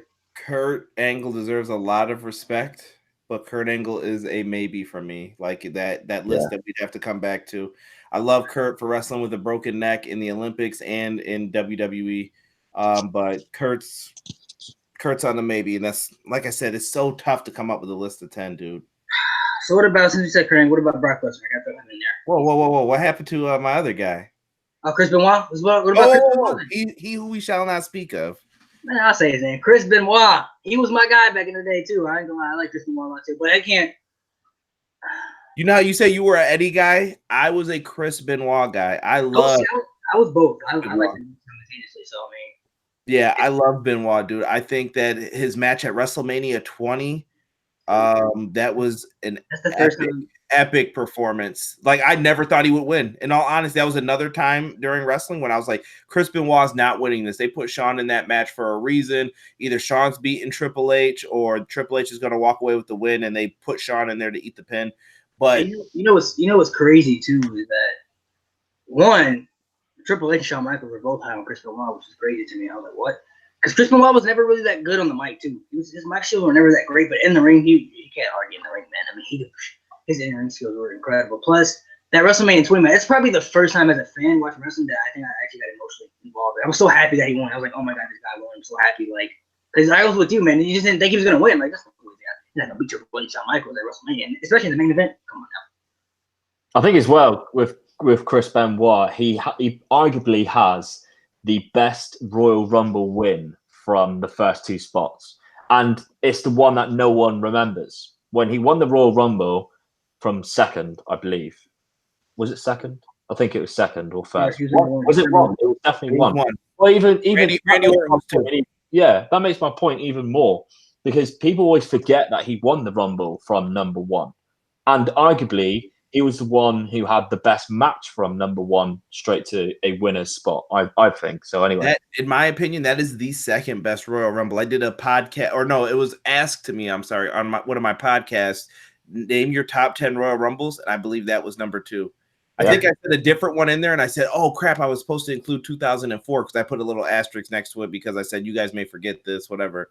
But Chris Benoit's Royal Rumble win, that was just a great story, and the ending was awesome if you've never seen it. Yeah, that year for him was an incredible year. Plus, you look at the matches he had with Kurt Angle, Lesnar, A lot of top We guys. didn't even talk about his WCW career with Kevin Sullivan. Kevin Sullivan is not someone who you're like, Kevin Sullivan. We haven't even brought his name up on this, but that feud is remarkable because Kevin Sullivan was doing real stuff with Brian Pillman and Chris Benoit, who were also 4 horsemen. That's like an honor that goes in and of itself, because if Flair got to pick you, that meant you were a made man. He took Kevin Sullivan's wife in a storyline, and then it ended up happening. Like Kevin Sullivan booked his own divorce. Mm. That's crazy. But I mean, we also got to bring up the controversy stuff too, man. We bring up the controversy with everybody else. I mean, Chris Benoit would never be mentioned in pro wrestling, especially with WWE ever again. Never. He'll never be in the Hall of Fame. They'll never talk about. If you go on the network and you go to the WrestleMania match, it'll say like, it won't even say Shawn Michaels versus Triple H. It'll say triple threat match for the World Heavyweight title. It's like they're excluding him out of pro wrestling because of everything that happened after. Rightly so, and I don't think he should be in the top 10 list. As much as an incredible wrestler he really was, and brought some incredible memories before that tragedy happened. Can I say something controversial on here? Go ahead. I think that a lot of people are quick to take Chris Benoit out of a lot of stuff, but I think that there is more to play at this than most people think. Have you guys ever seen the interview that MVP did in England about Chris Benoit? It's on YouTube if you've ever typed it. You saw it with I think it was a soccer stadium where he's sitting down talking. Yep. Yeah. I think it goes into the aspect of mental health that a lot of people don't want to talk about. I would think that too, dude. I don't from the podcast, like I've heard Jericho, Chavo, Ray, MVP. I've heard a lot of people were saying like that's not the guy that I knew. Like I would never have guessed he would have done something like that. You know what I'm saying? I've heard plenty of people saying like I would have been comfortable with him babysitting my kids, you know what I'm saying? Like watching my people, like, so I don't know. I think a lot of it does have to do with mental health. I don't think he was a crazy person at all. I don't think he just went crazy. I don't think he woke up one day and just went crazy out of nowhere. Like I don't think that really happened. So and why would you go all the way home to a problem? Like if there was a problem, why would you tell Vince I need to go home to go do this? If you could have just stayed on the road and just said, I'll worry about that when I get there. Do you know what I mean? Like that, most people would just put that like behind them. Like when I get home, I'm just going to take care of this or whatever the issue was. But with Chris Benoit, let me just say this last thing. There's all those other stories too of him forgetting to do stuff not making sense, walking him through a match that a lot of people don't talk about. Like Benoit, what am I supposed to do? It's this spot. Oh, okay. All right. And then they're kind of like walking him through it. And it just seems really awful that we're in that spot. But at the same time, I don't blame WWE either for what they've done with it. It's just a tough spot to be in. And somebody said Doink the Clown had to be in here. Get out of here with that. Come on now. Doink the Clown. That was my suggestion. Doink the Clown. He said Dink and Doink the Clown. Both of them. For me though, man, I can't put Chris on the list. It's not even because of everything that went down after his career. It's just I don't think he's better than Eddie Guerrero. That's just my opinion. You said you're a Chris Benoit guy, but I don't think he's better than Eddie. That's just how I feel about it. There's a lot of guys that are on the maybe list that I wouldn't put Chris Benoit over them. I agree. So I mean, I can put him down if Colin wants to put him down for the maybes, but I'm saying no. I think I just wanted his name to be mentioned in there with Eddie. Like if you brought up Eddie and Jericho, I think Benoit goes in there. And there's a knock against each of them too, whether it's your size or whatever. You're not that great on the mic. He definitely got to be in there. But as far as top 10 though, I can't. I just thought he deserved a mention. I know some people would say, how could you not? But so what about Brock Lesnar? That's why I said Brock Lesnar. I know Brock Lesnar gets a lot of controversy for who he is, but we're talking about business-wise and longevities and everything. I know he only did full time for like 2 years, whatever. But I mean, if we talking about business, he gotta be one of the smartest businessmen we ever know, dude. Especially with Paul Heyman and everything. He's smart, but no way is he going anywhere near a top 10 list. I won't even have Brock Lesnar in a top 20 list. No way. I'm with Luke on this. Brock Lesnar is I don't know. I think he's done a lot of harm to pro wrestling as well with holding the titles hostage, not making. Is that really his fault though, or is that booking fault? I mean, they gave it to him, but you also have a choice as a performer to do it. Why aren't you doing it? What is preventing him? I don't think he really cares about being the champion. I mean, he went out there and lost to Goldberg like in 2 seconds. So I mean, You get what I'm saying? You push John Cena, who was all about the company, and now you have someone who doesn't give a damn about the company. Right. Well, I mean, I see Monday Night Raw viewership. I see people's points on why they don't like Brock Lesnar. I don't think he's in the top 10 either, by the way. He's not in my top 10. But I think Brock Lesnar doesn't get a lot of credit that he does because Brock Lesnar is really good at what he does. There's a lot of things that Brock Lesnar is really good at, like selling. Brock Lesnar is really good at selling shit in the ring. He's really good, at playing the character that he's got to play with. Him and Paul Heyman is just peanut butter together. They're bread and butter together. I mean, they're perfect together wise. Because Brock's not really good on promos. There are some promos you go back to that you're like, all right, that was a good promo, but he's not really great on the promo. But I mean, Malik, you know what hurts him the most, in my opinion, and you said it already? Longevity. He does not have enough time in the ring for me to say that he is great. He only did 2 years full time. And the one thing I don't like about Brock Lesnar nowadays is the whole suplexity thing. And I liked it at first, but Brock Lesnar can have good matches. He can wrestle. If you go back to watch his old stuff back when he was doing full time, he can have good matches with people. I just don't understand. It's the Hogan. Yeah. Suplexes are easy for him to do. Why would he risk taking those clotheslines over the top rope? Like, you go back and watch his match with Cena at Extreme Rules. I think was his first match back. Am I wrong? Yeah. He had that crazy match. Remember where he jumped off the stairs? He was doing crazy stuff in that. He almost killed himself. And it's like, Brock could do that. I bet you can still do the shooting star press. I guarantee it. He could too. And if you go back, even with his match, even the match like with CM Punk at SummerSlam, good match at SummerSlam. His matches with Triple H, I thought were pretty good matches. It wasn't until even his match at WrestleMania with Roman Reigns, the first one, not the second one, the first one, I thought was a really good match. It's just, I feel like he only wants to have matches when he good matches when he wants that. Like, I feel like when they say like we want to work with Braun Strowman, I think he's just like, all right, well, I'm just gonna go out here and fucking just watch this guy. I don't want to go out here and work with somebody like Strowman.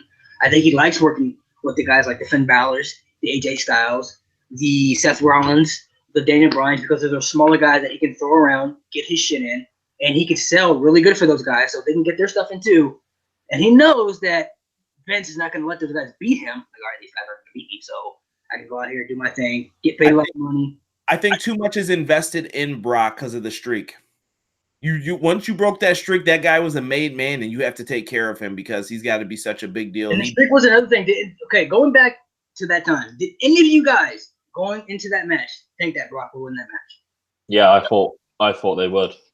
I did too. You thought Brock was going to win? I didn't think he was going to win, but in my mind, I was like, dude, if anybody can beat the streak believably, this is the guy. Like, this is arguably. There's only three. I think the streak should have ended with CM Punk. I think that was the time to end the streak if they wanted to end the streak. I don't think the time was right with Brock Lesnar, but once everyone else had been defeated, like Brock Lesnar was like the only real big guy that could defeat The Undertaker, while The Undertaker could still have good wrestling matches to end the streak.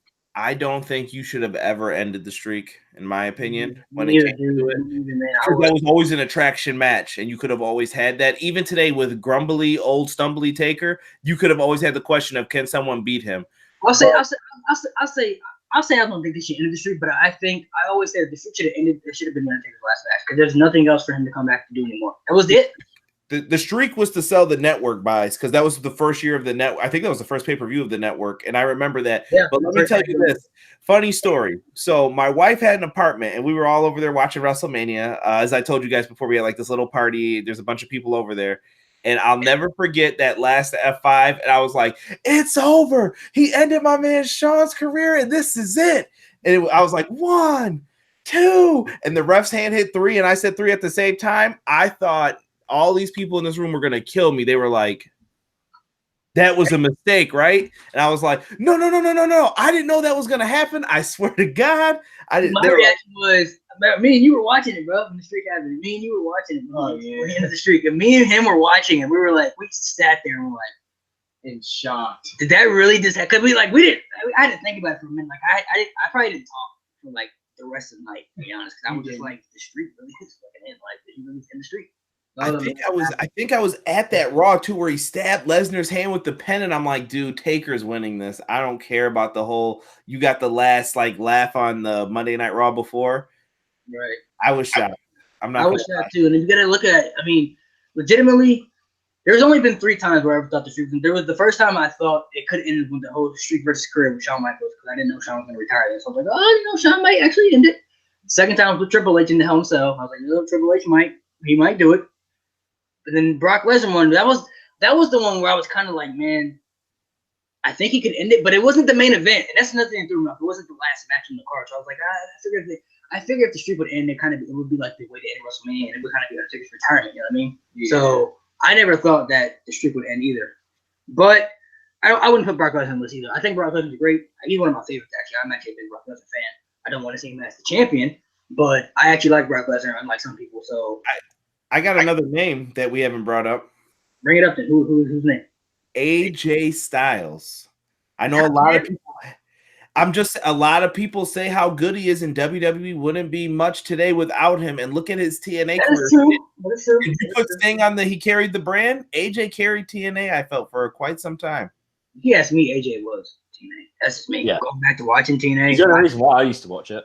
Yeah, when he left TNA, I stopped watching TNA. I'm not gonna lie. Like I didn't watch TNA for a long time because AJ Styles. I actually started watching New Japan because of AJ Styles. What there? No, he's in New Japan. I gotta watch it. That's why I brought him up. I think he's got a lot of influence on stuff. Yeah, top 10. I don't think. No, man, come on, man. Over Jericho, Eddie Guerrero, Kurt. I've got 4 names that I think would be higher than AJ Styles. That we've mentioned or we haven't mentioned? That we haven't mentioned. Oh, I can't wait for this. Who's the name? Go ahead and mention him. Throw him out there. So I'm going to chuck in one which I think should be in the top 10. Mick Foley. Ooh, that's a good one. That's a good one. Who's the other? Who's the 3? One personally, who I don't think you guys will agree with me, but I think is so underrated is Edge. Okay, I'm Edge's. We can talk about Edge. Whatever. Okay, so you got Foley, Edge. Kane is another big influence for a long time. Maybe a very underused. I wouldn't say he's top 10, but I think he's contention. And who's the other guy? Who's the last one? Booker T. Oh hell no! No. Okay, so let's talk about Foley first. Now, if we talking about the craziest wrestler ever lived, gotta be Mick Foley, no question. He gotta be up there. I mean, the bumps that this man took, God bless. I mean, this guy is a freaking maniac, dude. I respect this man more than I think any wrestler ever. I mean, the Hell in a Cell, the freaking the spear through. I remember when Edge speared him through the fire at WrestleMania. There's so many things that this man has done to his body. I remember I went to a Raw when he was still general manager, and it was actually when he was when he was forming Cesaro and Sheamus as a tag team. And I remember him coming out during his entrance, and I was watching him walk. I'm like, oh my God, dude, this man is man is so broken up, man. He's so beaten up, so broken. It's just like, man, this guy. It just bugs me when people say that wrestling's fake because I'm looking at this man and I'm like, dude, this guy is like. He's given he's just done so much for wrestling. He's given his body to wrestling. This is a guy that Vince McMahon did not believe in. It's a guy that Jim Ross believed in. And Vince McMahon personally hired him because he wanted Jim Ross to know what failure was like. And he thought Mick Foley was going to fail. And all 4 of his characters got over, too. Even though all 4 of his characters, Mankind got over, Dude Love got over, Cactus Jack probably the most popular one. Who's your favorite character? I just got to hear it real quick. Mankind. Dude Love. Mankind was my favorite. Oh my God, I'm gonna say Cactus Jack. Wow, that's weird. Okay. And we all got 3 different ones. So Mankind was my favorite one. I like the whole Mankind. One of my favorite promos ever is when he's in the back talking with Jim Ross and they're in the backstage area. He's got like missing pouches in his head from like ripping his hair out. And he's back there. He'd be back there rocking him back and forth talking about like this childhood and everything, man. Mick Foley. I'm glad you mentioned his name because Mick Foley got to be in there. Got to be in that conversation. I like that. I think he's got to be in there because Mick if you Foley's gotta be in the for WWF, we were looking at Mick Foley main eventing every single thing, every single house show with Vader and having incredible matches at WCW. Then he eventually goes to WWF. He's not happy with what he's doing. He makes up Mankind. He creates a creature, this weird guy. He then transforms that Mankind character into a hilarious Mankind character who tags with The Rock and The Rock and Sock Connection, and the biggest segment of all time, the This Is Your Life with The Rock. We also had the point where everyone tuned in from WCW to watch Mick Foley finally win a world title. That is a huge deal. He's one of those guys too. He's done everything. He's one of those guys too that you never thought was going to be champion. One of those guys that you never thought was going to win the title. Never thought he's arguably the most deserving of it. I can remember missing that Monday Night Raw, and my best friend, shout out to Derek, told me at school that I remember this Raw because Billy Gunn changed his theme to the I'm an ass man. Yeah, he came with that song, and he was like, and Mankind won the title, and I'm like, Mankind won the title, and it was one of the very few Monday Night Raws I missed, and I can't remember. I think my mom was tripping about wrestling, and she was like, you can't watch it tonight or whatever, or I had something to do, and I was like, Mankind won the belt, and that was the belt where, yeah, that's gonna put butts in seats. Click, click. So Foley is tough, dude, because I listen on my podcast, I do retro rewinds of entire pay-per-views. When it was the Hell in a Cell anniversary last year, and I'm brand new to podcasting. This had to be less than 10 episodes in. I did an episode dedicated to the Hell in a Cell match with Mankind and The Undertaker. Told the story of how I watched it as a kid. We don't even know who ordered it. Somebody ordered it in the house, and we're like, who ordered this show? We came in, and the cell was coming down. We're like, we're about to watch this. I don't care if it was an accident or not. Leave it here. And absolutely nuts, dude. He's got to be on the teeter-totter, I think, though. I think we should come back to Foley because you have we have 3 other people still. You said one of them was Kane. To me, if you look at, and I wouldn't put Kane on the list. I don't think Kane's top 10, but character-wise, he's one of the best characters you've ever seen too. 2, at a point in Undertaker's career, Undertaker needed somebody to work with, somebody big, somebody that you believed can beat him for real, and Kane was that guy. Yeah. Glenn Jacobs definitely deserved that break. I'm with you, Malik. I don't think he's top 10. And I think his career really took a downward spiral, so to speak. Now, I wouldn't say he got bad, but I think his character took a turn once he lost the mask and he lost the Undertaker at WrestleMania 20. It was like his push was over. And he was never the same again. Like, he went to ECW, and he always just seemed like a company guy. He always felt like he got normalized. I always feel like he missed out on so much as well. Like, I think if certain people weren't around at certain times, Kane would have had a lot better time in WWF and WWE, but it's just really unfortunate. I felt like there were always 3 periods of time where Kane, I felt like, was legit. One, obviously his debut, the first time he saw Kane. Shackle Kane when he unmasked and they were putting him in shackles, and he was coming out with shackles on his hand, and he was choke slamming people, and he was beating everybody up. And then when he came back with the mask again, the second time, I always felt like those 3 times were kind of periods in his career where he kind of felt important again. Like he made himself feel important. But then this kind of feels like he just went down, and then he just I never felt like I like if we name it. Let's talk about besides the Undertaker match at WrestleMania. What's one WrestleMania match that Kane that we felt like was a big match? We were like, oh, I gotta watch this match with Kane's in it. I mean, I like the hardcore match at 17. I thought that was a classic. I wanted him and Kurt Angle's match to be better, but I felt that Kane could have been world champion back in 2002 when he was Diesel. Yes. He was beefed up. Yes. Those were the time periods where I'm like, instead of unmasking Kane should have been the champion on Monday Night Raw, I think. Plus, I feel like he was a late world champion. They put the belt on him at a late time in his career when he should have had it. Like I said, I agree with you. He should have had it before. He should have had a longer run than that one day after the King of the Ring. Same King of the Ring we were just talking about with Mankind. He should have had a longer run. So I don't think Kane should be on the list. 2 other guys you mentioned. Who were the 2 other guys you mentioned? You said one of them was who? Booker T. Booker T. Okay, so I'm going to talk about Booker T. I think Booker T is the most successful African-American wrestler ever. That's just me. It's my opinion. That's how I feel about it. A lot of people say The Rock, but The Rock takes more of the Samoan culture than the African-American culture. Some people might say Ron Simmons too. Ron Simmons is up there too. Ron Simmons was definitely a big influence for that too. But if you look at everything from WCW, Booker T was always one of the top guys in WCW. Came to WWE, was still one of the top guys for them. And the King Booker thing, I hated the King Booker gimmick. I was a kid when that stuff went. I hated Booker T so much, and I hated him so much. I was a kid when that happened. I was like, God, get this guy off my TV. I don't want to see this guy, the way he talked, the way he came out with the pinky. I was like, oh my God, this guy is so terrible. But that was probably the best one he ever had in his career because that was the most over he got. He was the world champion at that point. and then he went to TNA and did some stuff in TNA, whatever. But how do you guys feel about Booker T? I know I brought him up, but I don't think he should be in the top 10. I thought I should just bring him up because of how much of an influence he had in WCW and WWE and WWF. Obviously, he was the last ever WCW champion for the United States and the World Heavyweight while it was under WCW sort of clause. But I feel like he could have had a career where he would have made this top 10 if certain things had gone his way, because he had the talent for it, he had the story for it, he had the character for it, he had great promos, he could work different ways, he could work baby, he could work heel. I just think certain things didn't go his way, like the Triple H match, which made a point of earlier, which stunted him from being an all-time great and possibly making a top 10 ever list. Yeah, I'm with Luke 100% on that.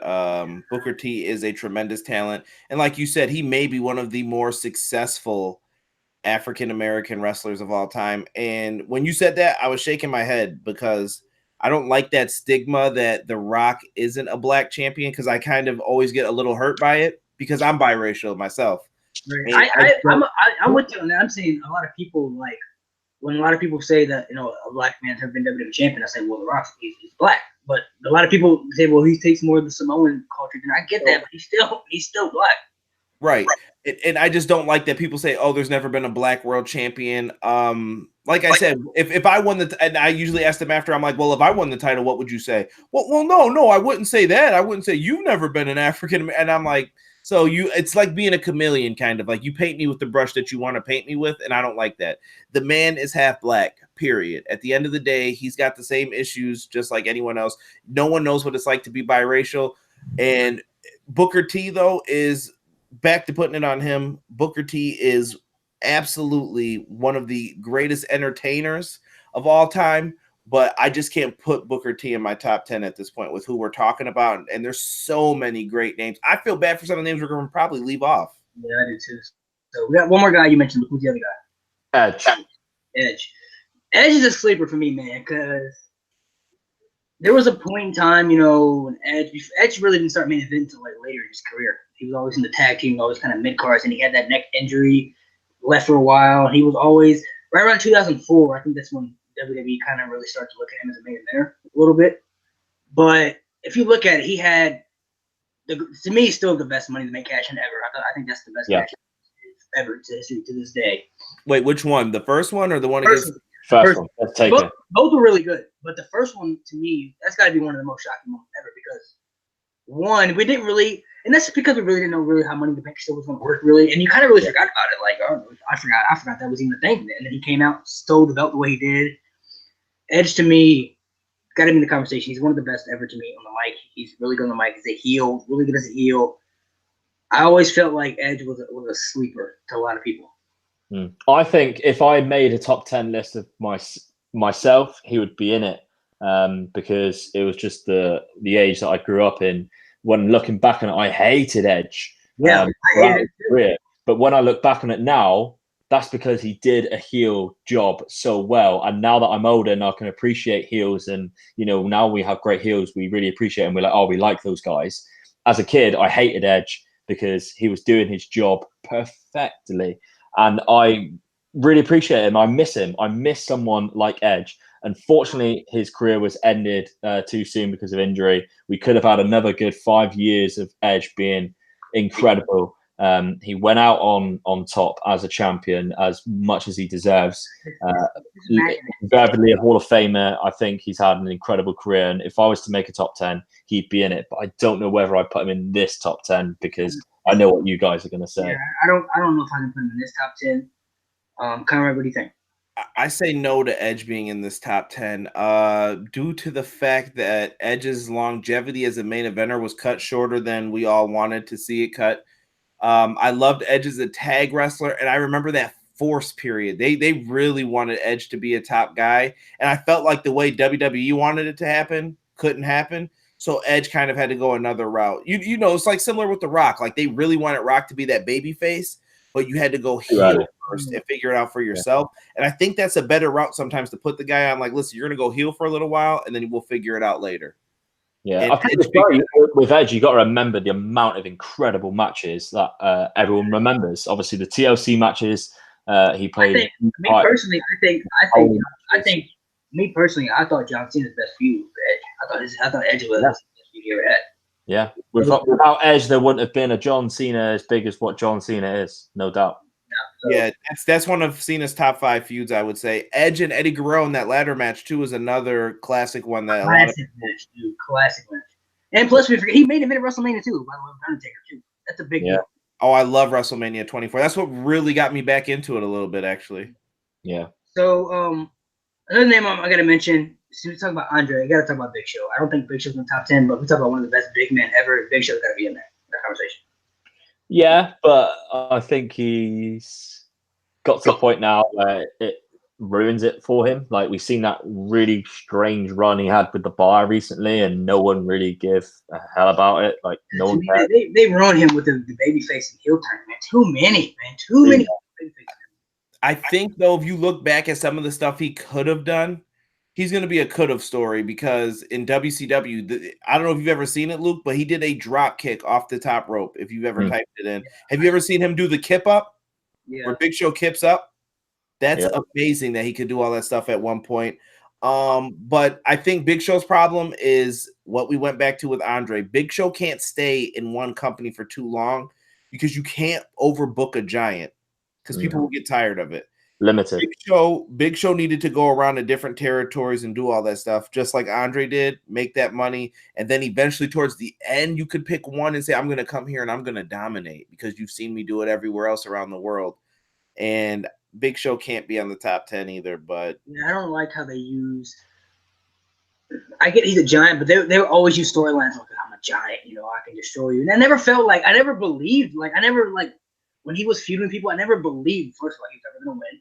Anytime he fought John Cena, they used the whole giant gimmick. He's not beating John Cena. We know that. I never felt like I'm believable enough where he was ever gonna really legitimately destroy somebody. You know what I mean? Like I never really felt that from Big Show. Yeah, The Rock was always going over against Big Show. That was a common fact as well. Yeah. Well, and they did him a disservice back then. They put him in the main event at one point in the early stages of his career, like fighting Foley and all that stuff. And then they pulled him off TV. And then when he came back, he's fighting Raven and Kane. And they put him in a bad territory for a little bit. And then they put him all of a sudden like, oh, after the invasion, you're going to be on Team Survivor Series. Then we're going to put you on SmackDown and you're going to fight Brock for the undisputed title. And it was just like, they never knew is he going to be a big deal or not? And they never knew what they wanted to do with him, I felt. What about Batista? Nah, not for me. Not long enough in the company, not long enough on top. Same. Longevity kills it. I think injuries have a lot to do with this too, man. He was always injured prone, it seemed like, man. I know he had that one stretch when he first won the title. He was the world champion for almost a year, I think. Got an injury, left, came back, got another injury, and he was always in. And it was like he was always in and out. Batista's also hurt by consistently main eventing and losing too. Yeah. I can't remember what year it was. Whenever he was on SmackDown and he wasn't the world heavyweight champion and he kept fighting the champion, it felt like every pay-per-view he would earn a shot. And I'm like, dude, is there nobody else on this brand who can fight? I think his best periods obviously were Evolution. His feud with Undertaker to me got me back into Batista. I thought that feud with Undertaker was great for him. Got me back into him. His heel turn in 2009 when he turned the Rey Mysterio on his heel turn. Oh my God, that's an underrated heel turn, dude. When he grabbed him by his throat, he said, "Dave, you're hurting me." I was laughing so hard. To me, man, I wish he would have stuck around, man, because that heel turn, man, was so good. And then they fed him to John Cena, that kind of obviously ruined. But I mean, he was leaving. I think they already knew he was leaving at that point. So I mean, it really didn't matter who they put him with. He was always leaving. But that heel turn, like I said, is very underrated. His heel, he was a great heel at that point too. Like the stuff he was doing, I thought was really good. So. Another name I gotta mention, since we gotta go back to old school. What about Ultimate Warrior? I don't think Ultimate Warrior's on my list, but he was a big. Maybe Conrad can speak on a little more because he was back then. But Ultimate Warrior was a big babyface back in the day too, though. I don't know. Go ahead, Luke. I'm thinking. I wouldn't personally because I think when you think of the greatest wrestlers, you got to think of all rounders. And yes, Ultimate Warrior is one of the best people at getting a crowd rowdy and stuff. But his matches lasted like less than 5 minutes. He was not very good in the ring at all. And I think that has got to be taken in consideration. Like the whole point of wrestling is the match itself. That has got to be the biggest thing that you think about when you think of top 10 best ever wrestlers. So I don't think he should be. Ultimate Warrior has some gems out there. I think the match at WrestleMania 7 with Macho Man Randy Savage, the retirement match, is one of their better ones. If you've never seen it, go back and watch it. And you'll probably get goosebumps if you know the storyline kind of going into it. Yeah, I've seen it. Also, his match with Hogan. I thought that was a match. As a kid, that was the world. Like, you never had baby faces fight back then, and you have to think of the magnitude of that match. And we had Hulk Hogan versus the Ultimate Warrior. That was like Stone Cold versus The Rock for little kids back then. It was like, who's your favorite? Who's your favorite? And I was Team Warrior, but I didn't think Warrior had a chance to win because I liked the Intercontinental title better. And I was like, Ultimate Warrior's my guy. And I think that plays a big part into why you stay into wrestling. Like if your guy becomes the top guy, I think you usually still love it. Other people who like the guys who aren't so great, like if you're like, oh, I'm a big Arn Anderson fan, I think he should be the champ. You're probably like, oh, I stopped watching wrestling 10 years ago, whatever. But that is why I'll be forever disappointed now that I am an Andrade Cien Almas fan. Who's that? You mean Andrade? I mean Andrade. But yeah, Warrior had some good matches. He was a top guy, and I respect what Warrior's done, but no. Yeah, I can't put it in. I can't put it in the top 10. I can't. What about I don't know. I'll mention his name. A lot of people I know. I've seen a lot of wrestlers mention this guy about one of the greats, Gorgeous George. This is before my time. I don't know. I know about Gorgeous George. I don't think I've ever seen a Gorgeous George match, to be honest. But we're going back. A lot of legendary wrestlers. I know Muhammad Ali was influenced by Gorgeous George. People don't know that from his promo character and like his gimmick wise in boxing. He always said that Gorgeous George was his favorite. Gorgeous George invented the gimmick, is what I know about Gorgeous George. I've never seen matches. I've never really heard anything else other than Gorgeous George is the reason why wrestlers have gimmicks. Yeah, so I want to put him top 10. From what I heard, he was like the original Ric Flair before Ric Flair. Yes, he is the original Ric Flair. Gorgeous George has a tremendous impact. The reason I'm going to say no to him being on this list is due to lack of knowledge, though, not anything based on his behalf. I just don't know enough about him to compare him to other people. So that's on me. What about Buddy Rogers, the first Nature Boy? He was the first Nature Boy. A lot of people don't know that, too. Buddy Rogers. I think Ric Flair overtook him and made the name more popular. I don't hear enough old school cats talk about Buddy Rogers, at least in the U.S., Northeast region of the U.S. I don't hear enough about it. Yeah, I don't know enough about him. What about Goldberg? Not for me. I think you've got to take in consideration the Warrior thing, longevity of matches and match quality. Goldberg has a very, very small moveset. And when you go outside of that, he struggled a la William Regal. And I think you've got to take that into consideration. Exactly. Regal gave him those hands.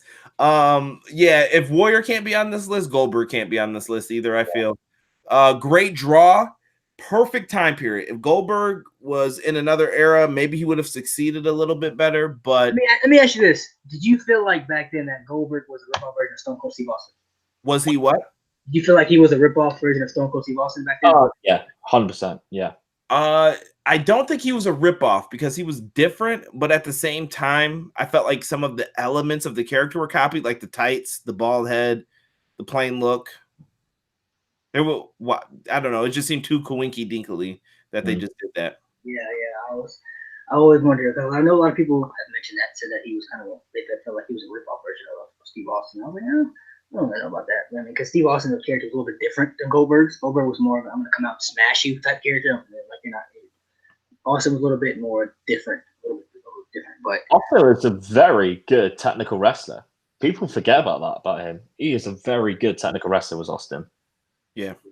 I agree with that absolutely. So, is there any names you guys want to mention? Because now we're going to go down this list of maybes. Is there any names left you guys want to mention that we can discuss? I feel like if he stayed retired, people would be talking about Daniel Bryan being near top 10 because He is very good wrestler, and he has a incredible story of being from the indie scene all the way through. But I don't think we can. What about CM Punk? Not long enough in the business. Oh, I disagree. I think CM Punk's been around long enough. I just don't think you can put him in the top 10 due to his run in WWE not getting the respect and time that he thought it deserved versus what WWE actually gave him. I think it hurt him a lot to not get the time that he wanted.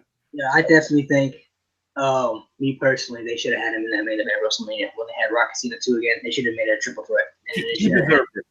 It would have been a lot better. He should have been the champion going into WrestleMania because he had that streak going. And then if I was CM Punk, I'd be a very bitter man. I think that's yeah. I mean, I get working with Undertaker's a big deal. You know what I mean? But I mean, he wasn't even happy in that spot. You know what I mean? He wanted to be in the main event. So I mean, I think he should have been the champion that year going into WrestleMania. It should have been a triple threat. If you're gonna have Cena win, fine. You still have Cena win, whatever. But they should have had that. That match would have been better defining the odds to him. Because I didn't like when Rock beat him. I was very upset when he lost to Rock, and I love the Rock, but I was like, why? I mean, obviously we know he's gonna lose at some point, but he hadn't lose to the Rock though. I don't know. I feel like I felt you could have added some more days onto that too if Rock just won at the Chamber. Like you screw Rock in the first match, people are shocked, and then at the Chamber, Rock beats him. Like the way he won, though, with that 3 count hit, people were like, I was like, did he actually win? Did he actually win, or are they going to do something about this? And then actually Vince came out and they reversed it. Yeah, I didn't like that ending either. I thought that ending was crap. Yeah, so I mean, I see CM Punk's bitter in a lot of ways with that stuff, so I get that whole stuff. But I mean, I'm trying to think of some other people. I don't want to disrespect anybody, so I want to make sure we mention everybody before we go through this because I want to make sure there's a lot of people. I'm trying to think of who Ricky else. Steamboat. We were talking about Ricky Steamboat. Ricky Steamboat. I didn't see enough of Ricky Steamboat really before my time, and I can't really judge Ricky Steamboat. Luke, watch his WCW stuff too. I know you. When I saw it, I wanted to like send you this long post when you said you haven't watched it. I'm like, dude, go check out Ricky Steamboat from like 92 till 94. Lots of good matches, even tag team matches. Ricky Steamboat was really good, but not enough time on top. Not enough time in the main event picture. The only other name I can really think of is Mr. Perfect. Ooh, that's a good one, but I can't really talk about it. I wouldn't put him in top 10. What about Roddy Piper? You talk about one of the best heels ever in the company. Come on. And a lot of people, if you talk about that WrestleMania, the first WrestleMania, a lot of people say that Roddy Piper needed that. He needed to be in that match for Hogan to be in there because he was that baby. He was that hated. A lot of people hated Roddy Piper back then. I think he was a really good heel. Very good on the mic. He's one of the best talkers ever, if you ask me. But top 10 though? No, I can't put Hot Rod top 10. I feel like it's the same thing like we said with Triple H before. It's he top heel, absolutely, but I don't know. Piper, Steamboat, and some of these other guys we've mentioned did a lot of jumping around, and I think that kind of takes away too. When you do like Rick Rude, Mr. Perfect, these guys moved around to try and get more opportunities. And I can't blame them, it's for the money, but yeah, even like Slaughter and Sheik and people like that. So what about Jake the Snake, Diesel, Razor Ramon, any of those guys? No, they're like level below. Yeah, I don't think they're not super different. I mean, Razor Hall and Nash transcended wrestling and took it to a new level. Nash got you contracts and stuff outside of what he did, but the total package isn't there for the guys that we're talking about for this list, I think, to put them on there. I mean, I guess you could bring up names like Great Muta and Jushin Thunder Liger, but do they really transcend enough too? I don't.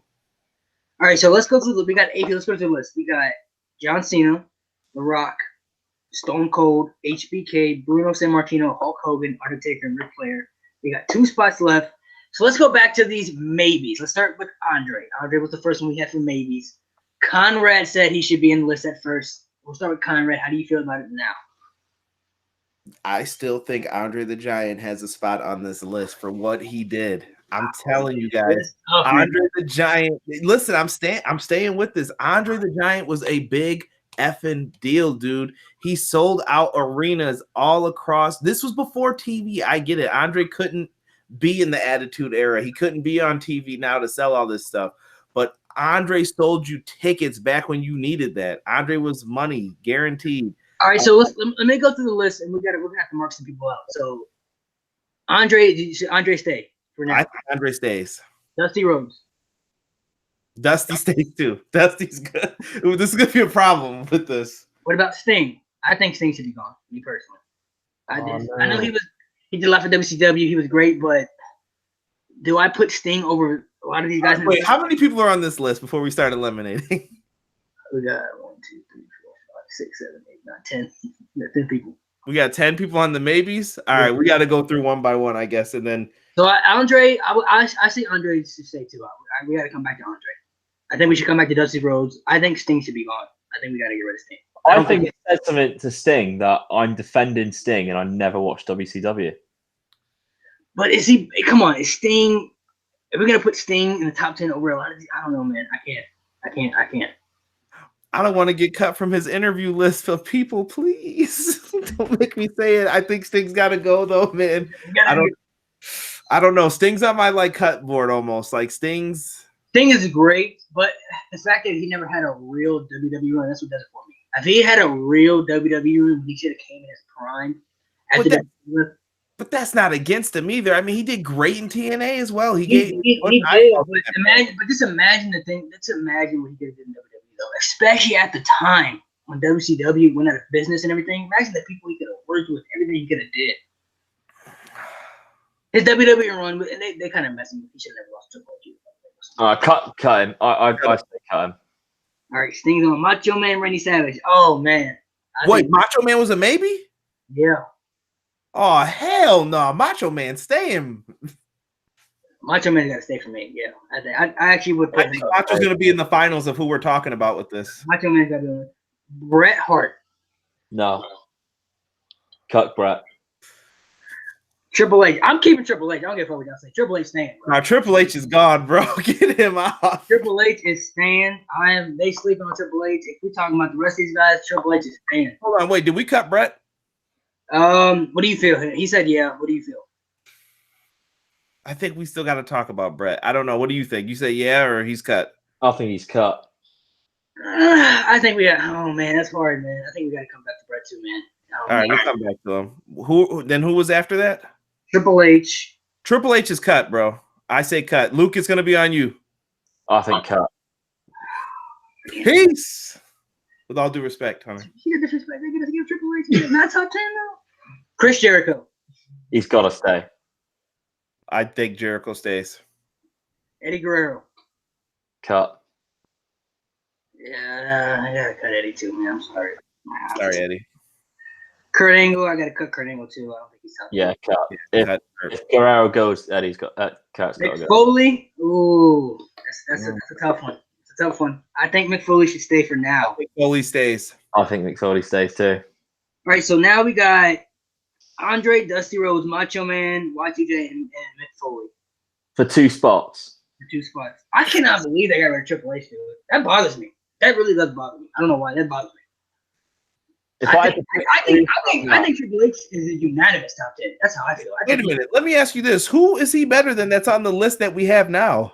I would put him over Dusty. I would put him over Andre. I would put, maybe this is because of the time period that I watched Triple H and I'm from him, but I feel like if you put Shawn Michaels on this, you gotta put Triple H on the list. That's how I feel.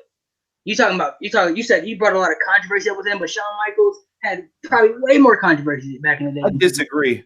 I definitely disagree. Shawn never had as much stroke as Triple H. Shawn could have got beat up back in the day when he did stuff. Triple H is from, you can't touch me. Shawn definitely had a lot of stroke back then, obviously. He definitely had a lot of stroke back then. And he did a lot of stuff back then that, very, very, very controversial. Like the whole you know what's the difference between Shawn and Triple H? What? Taker said it in his promo for WrestleMania 28. I guess it is right. Shawn is better than you. And Shawn had that smirk. I was like, that was some real life stuff right there. I would put Shawn over Triple H. I think Shawn's better than Triple H too. I agree. But that's why Shawn's top 10 and Triple H isn't, in my opinion. See, Triple H has got to be unanimous. He's unanimous for me. Triple H was after Shawn Michaels left. That was Triple H. It was Triple H. He was that guy. And Ric Flair said it best. And Ric Flair said it best in his promo too. He said it best on that promo. He said, "What exactly did he say?" He said there comes a time when you got to look in that mirror and realize you're not the guy anymore. This is the guy. Triple H was the guy. He was the guy, man. Maybe I gotta go back and rewatch it. Maybe I gotta go back. I don't know if I stopped watching wrestling then or whatever. But I gotta go back and rewatch it. I think the stuff that Conrad said about Triple H should stick. You know, he made his opportunities in ways which probably isn't wrestling deserved. It was because he married Steph McMahon. But see, is that fair to say that he married somebody? We don't know that. And he could have still been one of the top guys. Plus, there are a lot of people. If we bring in controversy, he can't just be the only one talking about controversy. There's a lot of people that did a lot of bad shit in wrestling. Worse than Triple H that we got on this list. Yes, but wait a minute. I get it, but they did one thing. Triple H is like, it's like Stretch Armstrong. So Michaels did multiple things. Dude, but Triple H, like I said, I go on this for days. Triple H buried people consistently from 2005, from 02 to 05, that it's just like, dude, why did you do that? So did John Cena. Yes, I definitely agree with that. But John Cena was Hulk Hogan buried a lot of people too. Right, but those guys are undoubtedly at the top and faces of an organization that at the same point they could be like, yeah, but I carried this. Triple H can't say he carried the WWE to anything. The Rock was better than you. Stone Cold was better than you. You can even argue that Taker was at times. And Taker was never even a top guy either. And it goes into the same boat. Triple H was never a top guy. Every year, who was the best wrestler? If I just run through it real quick, 97, who was the best wrestler in the company? Who's the top guy? Sean. 98. Stone Cold. 99. Stone Cold. 2000. Stone Cold not a wrestler. He's not a bad wrestler. 2001. 2001. Triple H. Rock was already leaving in and out. I would say it's Stone Cold. Stone Cold, that was his last run, I would say, at the top. Oh, Triple H from 2000, 2002, 2001, Triple H. He lost. He lost to The Undertaker at Mania. He was in the middle of the card match. But Stone Cold would have lost to the Undertaker at WrestleMania too. Undertaker wasn't losing at WrestleMania. That back then. But I'm just saying that he was mid-card. Like, he was in a tag team with Stone Cold. So I say Austin or The Rock's the top guy then. 02. Triple H. No, Brock. No way. They had already had the money. No way. No way in hell, dude. Brock or The Rock? No, The Rock was already gone. He was already gone then, man. Triple H was the top guy. He was the top guy. 2002. Brock Lesnar was the top guy on SmackDown, but you know what? Brock Lesnar wasn't a better heel than Triple H. No way. Am I right in saying that the 2002 was the year of the draft, the first brand split? The brand split, yeah. The Rock was the most over guy at that time, and that is the middle of 2002 because The Rock was the first pick. He came out and he did a 7-minute promo on Vince McMahon. He was the hottest thing in wrestling. So The Rock is 2002. And let's look at Triple H's main event. Like, dude, he got dealt some bad hands in this too, but his WrestleMania main events really haven't delivered often. I can't even remember them. Okay, there are some that the Jericho one wasn't great. The John Cena one was, but that wasn't his fault because John Cena was not a great wrestler back then. The matches he had, let me see what was the Roman Reigns one. Nobody cared about that. The Randy Orton one, he got outshined by Shawn. Like I'm saying, he got outshined in all these moments too. That's why I'm like, he's not top 10. He's got to be top. If you ask any wrestler, they would say y'all crazy. Y'all know that for a fact too. That's because they need a job. Y'all look at. Sorry. Maybe y'all looking at it from. I get it. We're looking from fan perspective, but if we're looking at everything, Triple H, he's unanimous to me, dude. I would put him over. If there was a top 20 list, I would say he's probably on it, but I just don't think Triple H is making this. Yeah, he's like 11, 12. So what about? Let's go back to Andre. You made your point about Andre. Luke, how do you feel about Andre?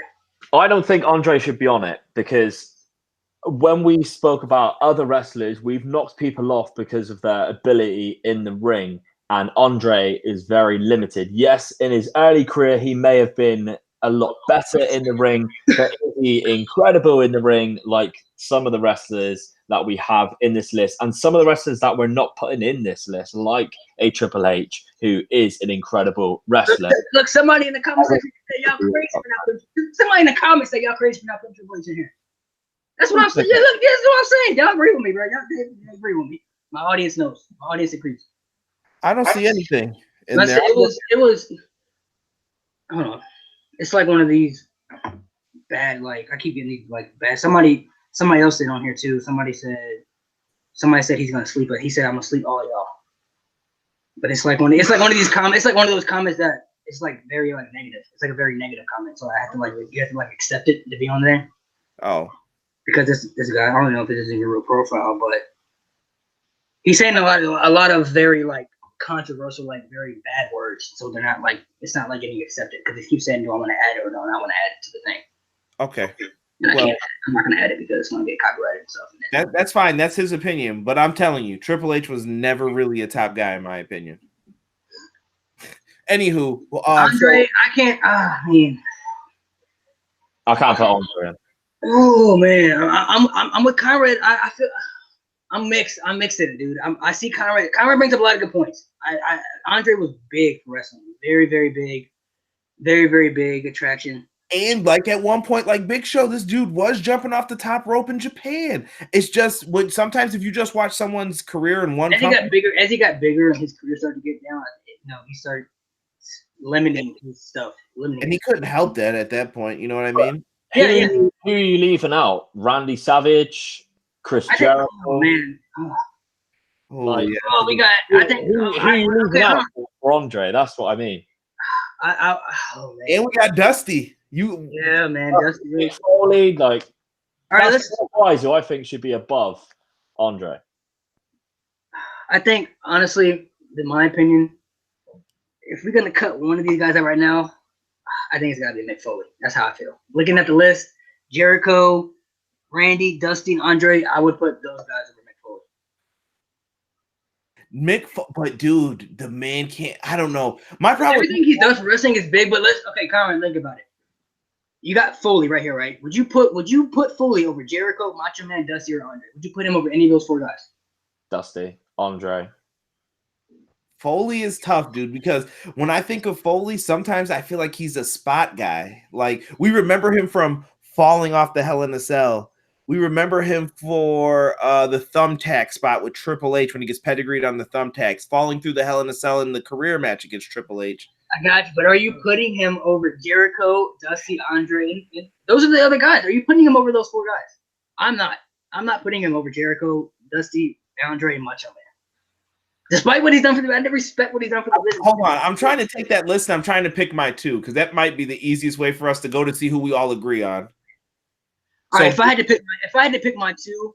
Wait, give me the list one more time and give me a second to think here. Let's cut two out and let's narrow it down to three because we got two spots left and then we can debate from there. So let's cut two people out right now. We got Andre the Giant, Dusty Rhodes, Chris Jericho, Mick Foley, and Randy Savage. If I had to cut two people out, I would cut out Dusty Rhodes and Mick Foley. I'd cut Dusty and Andre. I'm gonna go with. Say the names again. Ooh. Andre, Dusty, Macho Man, Chris Jericho, and Mick Foley. Andre, Dusty, Jericho, Macho Man, Mick Foley. Oh, don't make me pick. Come on, he said he would cut Andre and Dusty. All right, Dusty is off. Okay. I love you, Dusty, but I do too. But Dusty's gone. So we got four now. We down to Andre, Macho Man, Y2J, and Foley. I said I would cut. Listen. I said I would take Foley. He said Andre. My two to qualify off of this list, and I'm just being a jerk about Andre for the argument's sake. I'm picking Savage and Jericho if I had to pick the two. I am as well. That's my two. Savage and Jericho. That's why I said it'd be easier to pick my top two than to disrespect. So you would pick Savage and Jericho for your two? Yes. Andre to me is the one though that I'm like he would be hanging on to it. Okay, but is there anybody even take up the list? Should we go through the list again of the top 10? Go through the list again. Okay, we got Ric Flair, unanimous. Ric Flair, unanimous. Yes or no? Yes. Yes. Undertaker. Yeah. Yes. Hulk Hogan. Yep. Yes. Bruno Sammartino. Yes. Yep. HBK. Yes. Steve Austin. Yes. The Rock. Yeah. John Cena. Yeah. Okay, so all those guys are staying. So we got you said we cut out Dusty. Are we cutting out Foley? Foley gone? I think out of the 4, yeah.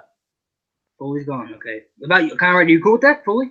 Yeah, Foley just he hates the spot, man. I'm sorry. Yeah. I'm with you on that. I mean, Foley to me is great, but I won't forget the moments that he's created, but yeah. Okay, so we got Andre, Macho Man, and Jericho. Now, okay, let's look through the careers again. So Andre was a huge draw back in those days. Even though he may not have had the best matches ever, what he did for wrestling was big. Like I said, there would have been no Hogan without Andre. I don't care if anybody says that. Andre was a big part of that Hogan thing going on, and him. Who knows? I mean, elevating. Maybe you can go back to that time, Conrad. Hogan going over on Andre back then. That was like, I don't think Andre lost in like 15 years. If I'm not mistaken. I think he was undefeated for like 15 years. That right there, I think, I don't want to say made Hogan's career, but that elevated Hogan to like heights for like ever right there, because beating Andre, that was Andre was a big giant back then. He was dominated. Like he was, you know. and the storyline was that he was undefeated for 15 years, and if you watch wrestling in WWF back then, you never saw Andre lose. Yeah, so it's like that was a big deal right there. So I mean, that's got to be discussed. Macho Man Randy Savage, if we talk about one of the best people on the mic, one of the best on the mic, in the ring, phenomenal in the ring. I think he's a very good businessman wise too. He always knew what he wanted to do in the ring. Always picked his matches out. Knew what he wanted to do, the spots he wanted to do. I think seeing Macho Man Randy Savage shirts still today is one of the main reasons why. And we talked before the show actually about pictures that I have, my personal pictures with my wife for whatever. And we did like a shoot after, like I told you guys, we're both wearing Macho Man Randy Savage shirts. And you still see people walking around today with those shirts on. And then we got Chris Jericho. We talk about one of now. If this was a couple years ago, I would have said no, to be honest. But looking at Jericho now, everything he's done, he's talking about one of the people great at developing his character, staying relevant in wrestling, not just in WWE, but in wrestling in general, staying relevant, being able to, he's 48, being able to still have to put on 5-star matches at what he does. Ah, man, if we had to cut, Effect. oh my God. So if we had to cut one of these guys off, who are you guys cutting off? I'd have to cut off Andre. Like Jericho cannot not be I on would there. say I'm gonna put Jericho on the list. I think Jericho should be on the list. Jericho has made the list. Ba-doom-tsh. Oh, So I'm gonna put Jericho on the list. Now we got one spot left. Dude, Andre and Between Macho and Andre, dude. That's tough, dude, because Macho was never the guy either at really any point. Honestly, I'm gonna say Andre, dude. I think Andre should be top 10. I think he should be on the list. He's not. Is he better? Is he better than no, Macho Man? that's the thing. Like Macho Man is better in the ring, and he was but relevant But is he a bigger? at a time when wrestling was more relevant. Is he a bigger draw though than Andre? That's the thing. That's what I'm kind of at right there. If we talking about, So this isn't done on a top 10 who can draw. let's look at all the things that make a wrestler, though. Who's better in the ring? Obviously, Macho Man. Yeah, which is the most important thing about a wrestler. I'm sorry? Which is the most important thing about a wrestler. This is true. That's why Kali's not on the list. yeah, that's very true. But I think drawing's important too. That if Andre could talk those people into the building, WrestleMania 3 has all those people there because of Hogan and Andre. Plus, Andre may not have been a good wrestler, but he was good for the part at doing what he needed to do. What was the second to main event at WrestleMania 3? Ricky Steamboat and Macho Man Randy Savage. Yeah. Which, when people watch WrestleMania 3, they say match of the night is Macho Man Randy Savage and Steamboat. Moment of the night was Hogan Andre. But why were all those people sitting in the stadium though? But you gotta look at it from this point. Andre may not have. He definitely wasn't a better wrestler than Macho Man, obviously, but he was good at doing the part at playing the giant. That's what I think hurt Big Show right there. Because Big Show never got to lead the Andre. He never got to just be the giant and just beat people like Andre. Just beat people up, be the giant. You know what I mean? He never got to be that. So I think that's why Andre has got it. It's hard, man. Between Macho Man, it's hard. I think, but I'm with Conrad. I can see Luke being unanimous for Macho Man, but I'm with Conrad, man. I'm kind of iffy on but who's the most imitated wrestler of all time, easily Macho Man. Who do you see wearing more T-shirts of? Like, what do people wear T-shirts of? Macho Man, Randy Savage. I I have never seen an Andre shirt. Yeah, but Andre have merch though. Let's be real. I mean, he had one merch. He had like the big hand shirt, but I see that here and there. he never really wore merch though to the ring. You gotta think about it. I don't think I've ever seen him wear merch. Yeah, Andre, they didn't do that back then though. Yeah. Like you go buy my shirt. If we talk about Andre before Undertaker, Andre was the leader of the locker room too. He was the boss in the locker room. I think that Macho Man Randy Savage being a draw during a time period where Hogan was on top and wrestling was more popular is what gives him the dub in this one, the edge over Andre. Speaking like Luke convinced me, I think a little bit of it when he started bringing up all the stuff of popularity in wrestling. Macho Man's most imitated, sold so many shirts, main event at WrestleMania 5. He came in there. He's always been Vince's guy. He's been a commentator.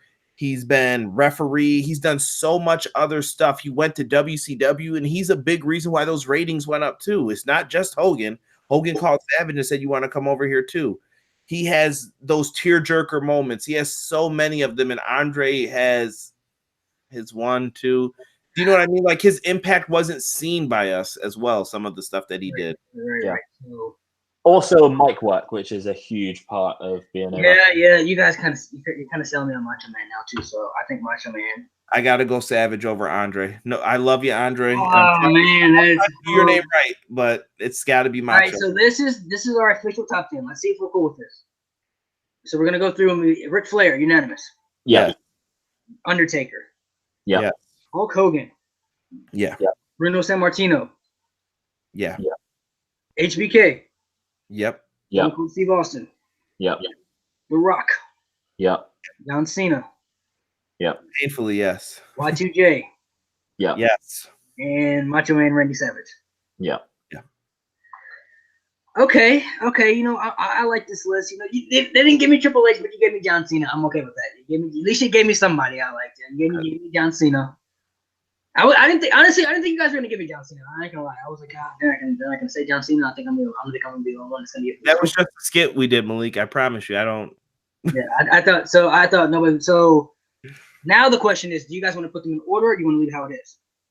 Oh no, we're not doing that. We'll be here for another 4 hours. That has to be part 2 of this, maybe. All right, so we got the mentioned people we left off: Andre, Dusty Rhodes, Sting, Macho Man, Bret Hart, Triple H, Y2. I don't know, Y2J's in there. Macho Man's in there too. So we left off Andre, Dusty, Bret, Triple H, Eddie Guerrero, Kurt Angle, Mick Foley. Those were our maybes. That's tough though, man. That's tough. I hate these top 10s. You gotta leave off some of the greats. You know what I mean? Some of the all-time greats. Someone's got to get their feelings hurt.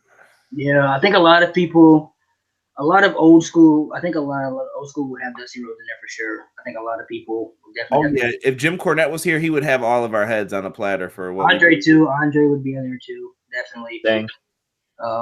Bret Hart probably would be in there too for a lot of people too. There's a lot of people that could have been in here too. Triple H could have been there too. Kurt Angle, Mick Foley, Eddie Guerrero. A lot of people that have done a lot of great things for wrestling. But the top 10s, though, man, these guys, this is a good list, though. I like this list. If you look at different generations, Ric Flair, probably the greatest of all time. Arguably, a lot of people that's the greatest of all time. Undertaker, greatest gimmick of all time. Did a lot of things for wrestling. Hulk Hogan changed wrestling the way it was for a lot of people.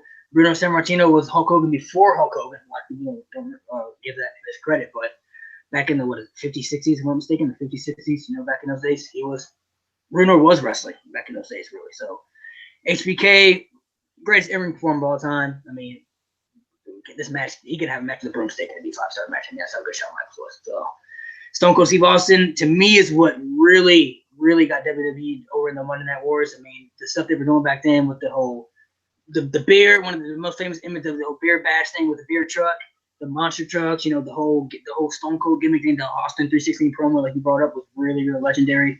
Stone Cold Steve Austin changed wrestling for a lot of period. Me, I would say he's more popular. I say he's the most popular wrestler of all time. That's just my opinion. Some people, Hulk Hogan can be up there too, but I think Stone Cold is more than Hogan. Just me.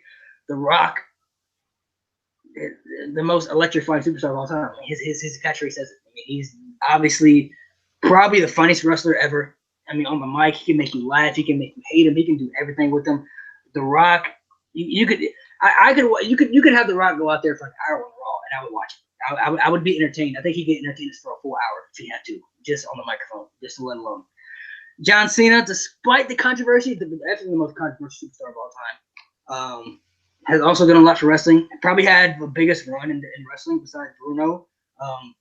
Was on top for a long, long time, and that's really hard to do. It's really hard to do. Was always, his character, was cheesy and he's very controversial, I think. But John Cena did a lot of big things for wrestling. He was the guy after Stone Cold and The Rock left. He was their top, their top go-to guy. So John Cena, we got Chris Jericho, somebody who's always been able to evolve his character, somebody who's always been able to stay relevant in wrestling. Like I said, a couple of years ago, I probably wouldn't put Chris Jericho on this list, but now, dude, looking at Chris Jericho's career, he's definitely got to be on this list. I mean, he's definitely got to be on this list. I'm with you. If you go back to that time period of like WrestleMania 28 and you ask me, is Jericho on this list? I'd say no, probably not. But now, no, Jericho's got to be. I think he's done so much. Luke did a really good job explaining why he deserves to be on that list. So hats off to Luke for that. Man. He did a lot. I before Luke kind of broke it down, I kind of was like, I want to put Jericho on there, but there were so many people I thought I might put over him, but then he broke it down. He's just the way he's been able to, what he's been able to do. Think of the bad time periods for Jericho. Like I feel like that 2003 till 2000 and when did he leave? 5? Yeah, 5. Yeah, that's 2 years. Yeah, at that time period, that sucked for him. Yeah. And then he left, came back, was able to stay. And then you look at it. We never talked about the feud with Shawn Michaels. We never talked about that feud with Shawn Michaels. That's probably the best feud of 2008 right there, let alone right there. Yeah, that's why Shawn's eye ended up the way it did. Well, that whole suit and tie Jericho. Suit and tie Jericho to me was the best. I mean, I hated Chris. My grandma doesn't even watch wrestling, but when we would go to shows, she fucking hated Chris. Every time he would come out, she's like, "Oh my god, this guy's coming!" Like she hated Chris Jericho so much. The suit and tie, the everything about him. She would always be like, "Remember, he used to call people hypocrites." Like, "You hypocrite." She was like, "Why does he doesn't have the right to call me that. Like he doesn't know." Like my grandma. Shout out to Nick Bockwinkel too, who he took the character from with the large words and everything else. That's where he got that from, and we didn't mention him either. But that was another good name. So Jericho definitely, and Macho Man Randy Savage. It was tough to put him on here, but after you broke it down and everything, yes, Macho Man was definitely. If you go back to the feud with Hogan, the whole the feud with Hogan. Obviously, it was an amazing feud back then. The way he was able to be a draw, especially with Hogan in the company as a top guy back then, not saying, "Hey, Hogan may be your guy, but I can be one of your top guys too. I can be one of your big guys." I think Macho Man is the most celebrated today wrestler who has passed still. Yeah, 100%. Him and Eddie Guerrero, I would put those two. Him and Eddie Guerrero. Yeah, Eddie gets mentioned a lot too. Like I feel like their names have not died, even though they're gone. To me, are always Andre too. He's passed away too. But I think those guys are gotta be up there. But I like this list, guys. It was tough, man. This was tough. There's some people I think should still be on the list that I don't agree with, but everybody's got their own opinions about what they think about wrestling. So it makes wrestling so great because everybody has their own opinions. Everybody gets involved. But everybody's cool with this list. Everybody's all right with this list. Gucci, yeah, I'm good with it. This list. Yeah. Some people might not like the list. I get it, but I think everybody on this list has an argument to be on here. No question. I don't think there's any argument for that. And there's some people who didn't make the list that have arguments to be on here too. But I think this list right here, they're different generations. You got Bruno from the 50s and 60s, Hogan from the 80s, Ric Flair, Taker, Stone Cold, John Cena, The Rock. I mean, you got all these people from different generations. So I think this list is a perfect list. I have no problem with the list. I think everybody has an argument to be on this list. We kind of broke it down pretty good, broke it down pretty good. But one final time, I'll let you guys tell everybody where they can find you, your channel and everything, tell where they can find you and all this stuff. We'll start with Conrad and we'll go to Luke from there. So Conrad, go ahead. Yeah, my name is Conrad Cushman. I am the host of the Everything Pro Wrestling podcast. If you guys want to check out my stuff, you can Google Everything Pro Wrestling. You'll find my YouTube channel on there. Look for the red and black logo. Almost at 300 subscribers. Still looking for some people to click that subscribe button to help out. And also, I have a podcast on Anchor, Google Podcasts, Apple Podcasts, Spotify, Stitcher, TuneIn, wherever you listen to your podcasts. Check out Everything Pro Wrestling. We put up an episode every Wednesday currently. and we're about to hit our 1 year mark in a couple of weeks here, hopefully. Sweet. Go ahead, Luke. Yeah, my name is Omega Luke, and if you've enjoyed me being on Malik's channel today, you can find me also on YouTube, Omega Luke Wrestling. I do also have a podcast.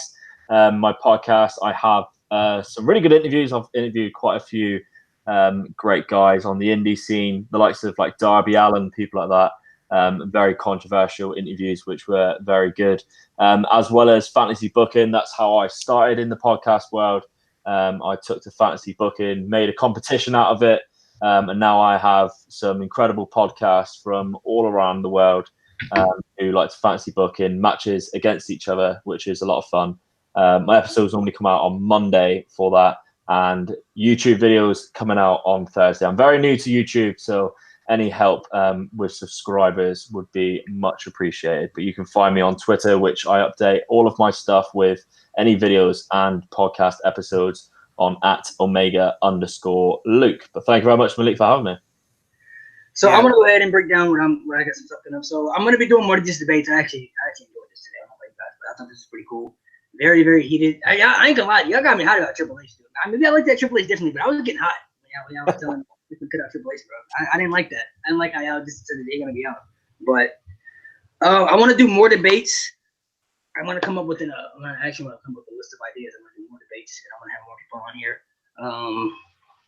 I'm also got other stuff coming up. I got more trivias coming up, and a lot of people have been asking me with the trivia stuff. I got more trivias coming. I got more stuff coming. More reactions coming.